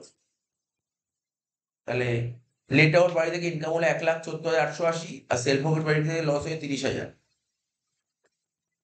তাহলে অ্যান্সার হবে 84,880 টাকা। নেই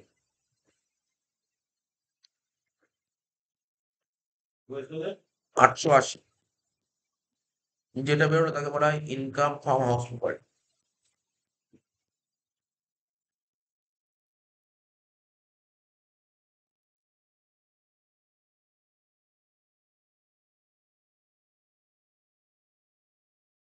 এবার এর সঙ্গে অনেক কি দিয়েছিল দেখা যাক।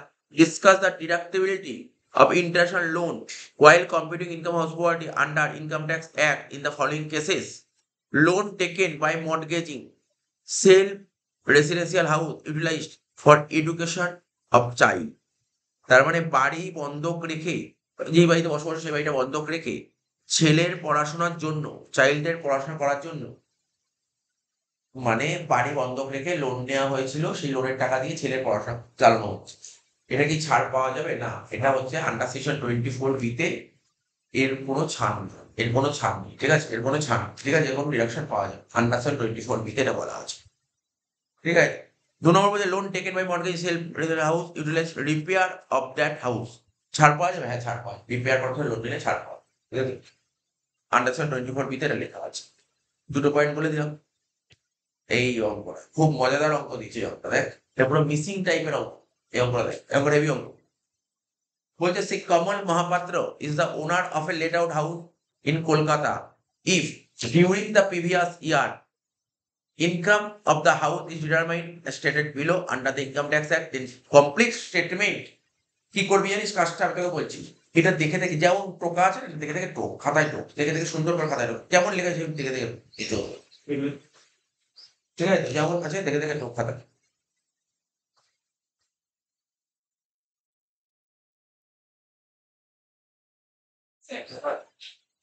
যেমন একটা করে খরচ।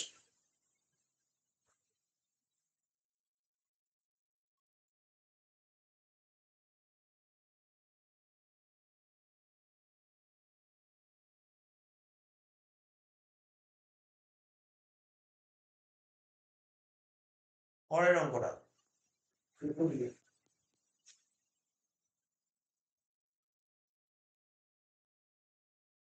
একটাই দাগ কাটলাম। প্রথমে লিখলাম গ্রস অ্যানুয়াল ভ্যালু, লিখলাম গ্রস অ্যানুয়াল ভ্যালু, লিখে আন্ডারলাইন করলাম। কি লেখা ছিল? Step 1 reasonable expected rate. কি লেখা ছিল?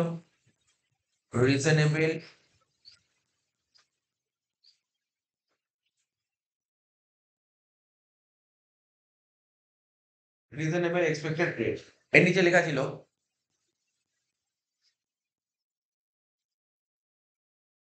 হায়ার অফ, ঠিক আছে, higher of gross municipal value and fair date, higher of gross municipal value and fair date.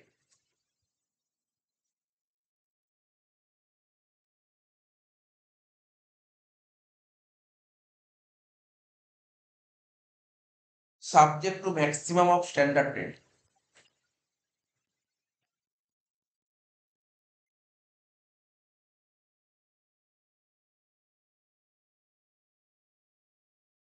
Maximum of standard rate, তাহলে এটাই কোশ্চেনে, মানে এটা বলেছিল স্টেপ 1, এটা বলে দিয়েছিল। এবার নিচে লিখলাম এ,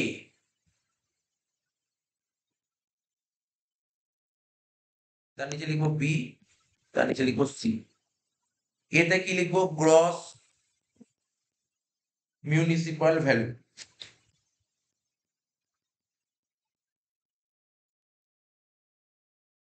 কত বলেছিল? 2,60,000। ফেয়ার রেট বলেছিল কত? 3 লাখ।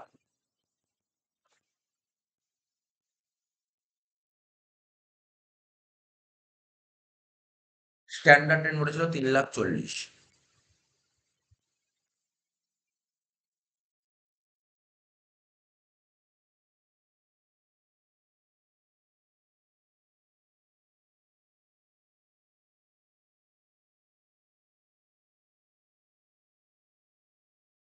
একটাই রুপিতে করবো, ওইখানে পাশেই বসিয়ে দিই, সরি, এখানটাই বসি।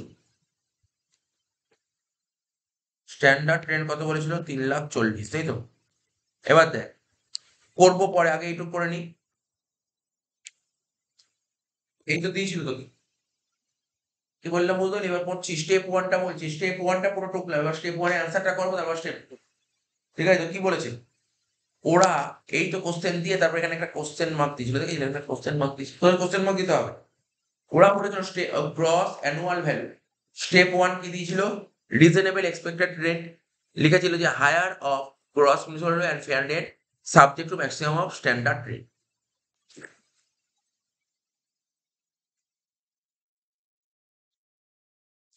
তো এখানে কি বলে? গ্রস মিউনিসিপাল ভ্যালু, দেখ কি বলেছিল? 2,60,000। আর ফেয়ার রেট 3 লাখ। দুটোর মধ্যে বড় কোনটা? 3 লাখ। 3 লাখ আর 3,40,000 ছোট কোনটা? 3 লাখ। এই যে কোশ্চেন মার্ক দেওয়া আছে এখানে কত টাকা লিখ?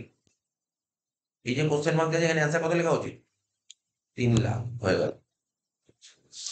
এই যে আমি এই যে লাল কালি দিয়ে লিখছি, এগুলো একটা অ্যান্সার হচ্ছে, ঠিক আছে? অন্য কালি দিলাম, অ্যান্সার হলো 3 লাখ টাকা, হয়ে গেল। এইবার স্টেপ 2, লেখ স্টেপ 2, নিচে লেখ স্টেপ 2। স্টেপ 1 হলে বা স্টেপ 2 কি বলে? স্টেপ 2 লেখ রেন্ট রিসিভড আর রিসিভেবল।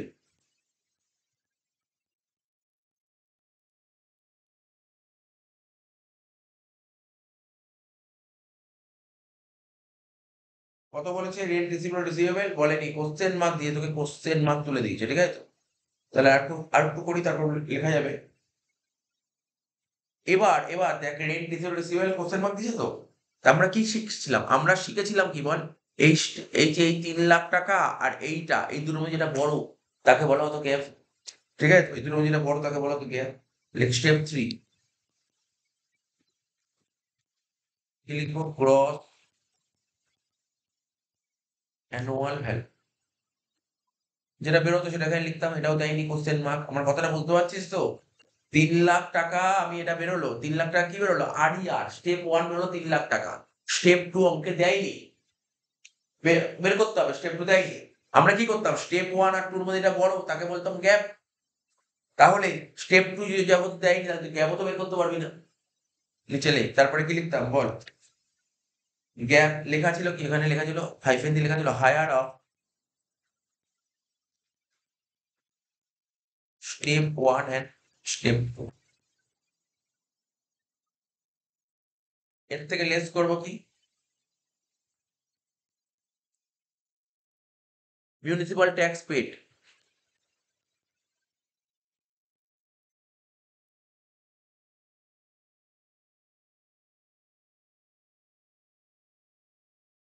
মিউনিসিপাল ট্যাক্স পেড কত টাকা বলেছিল বলো অঙ্কে? 10,000 টাকা লিখলাম, 10,000 টাকা। দেখ এইগুলো বলে দিয়েছি, এগুলো আমি কালো কালি দিয়ে ঢুকছি। 10,000 টাকা বাড়তি যেটা হয় তাকে কি বলা হয়? Net annual value, nap.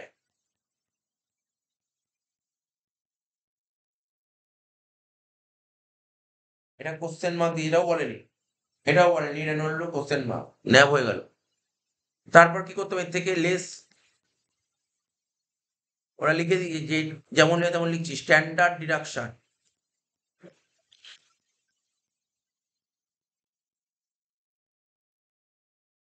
Under section 24A। ঠিক আছে, কি লেখা ছিল? যেটা বেরোতো না, কি বেরোতো বল? ন্যাপ যেটা বেরোতো তার উপর তো 30% চাপাতাম, হ্যাঁ কি না? ন্যাপের উপর তো 30% চাপাতাম। চাপিয়ে কত হবে এটাও বলে, এটাও কোশ্চেন মার্ক। তারপর যেটা অ্যান্সার বেরোবে তাকেই তো বলতাম ইনকাম ফ্রম হাউসহোল্ড।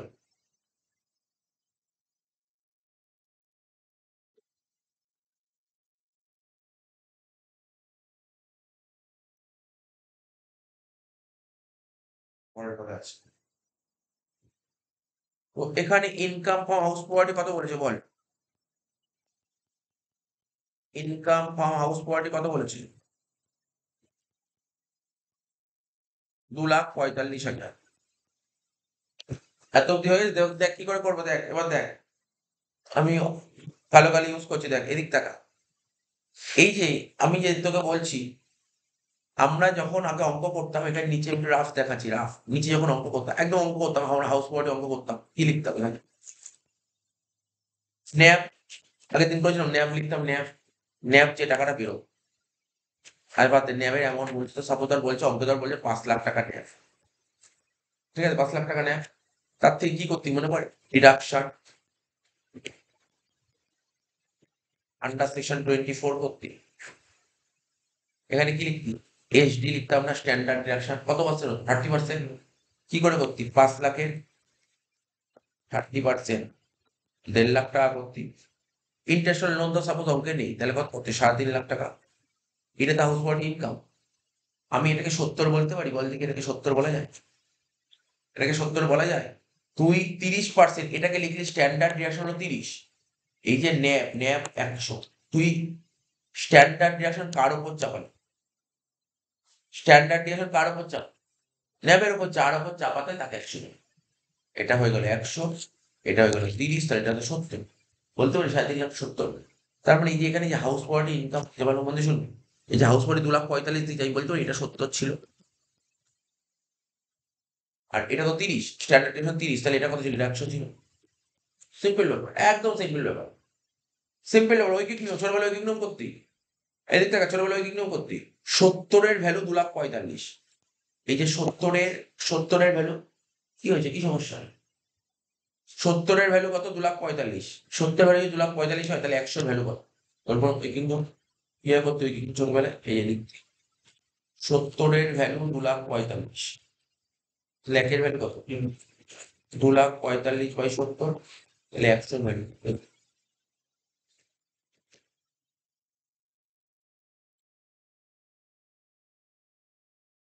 3,50,000। তাহলে কত বললো দেখ? 3,50,000। ঠিক করলাম না ভুল করলাম, তুই নিজেই ক্রস চেক করতে পারবি। এখানে 3,50,000, তুই 3,50,000 30% কর, কত হচ্ছে? 1,05,000।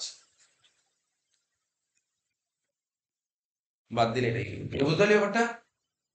এই অঙ্কে কিছুই নেই, লাস্ট লাইনটাই মেইন ব্যাপার ছিল, লাস্ট লাইনে মেইন অঙ্ক। আর কিছু অঙ্ক দেওয়ার উপরের গুলো ইজিলি হয়ে যাবে। এবার দেখ, মিউনিসিপাল ট্যাক্স 10,000 বলে দিয়েছে, তাহলে ওপরটা কত হবে? 3,60,000, হ্যাঁ কি না? এটা 3,60,000 হয়ে গেল। ঠিক আছে? আর এখানে কি হচ্ছিল? এখানে 3,00,000 টাকা, তাহলে এখানে কত ছিল? বলেছে এই দুটোর মধ্যে বড় 3,60,000, তাহলে এটা 3,60,000 হবে মাঝখানেরটা। এই জায়গাটা 3,60,000 হবে। এই তো হয়ে গেল সেকশন। ঠিক আছে, অঙ্ক শেষ করো। আর কিছু নেই পেজে অঙ্ক, পেজটা শেষ হয়ে গেল।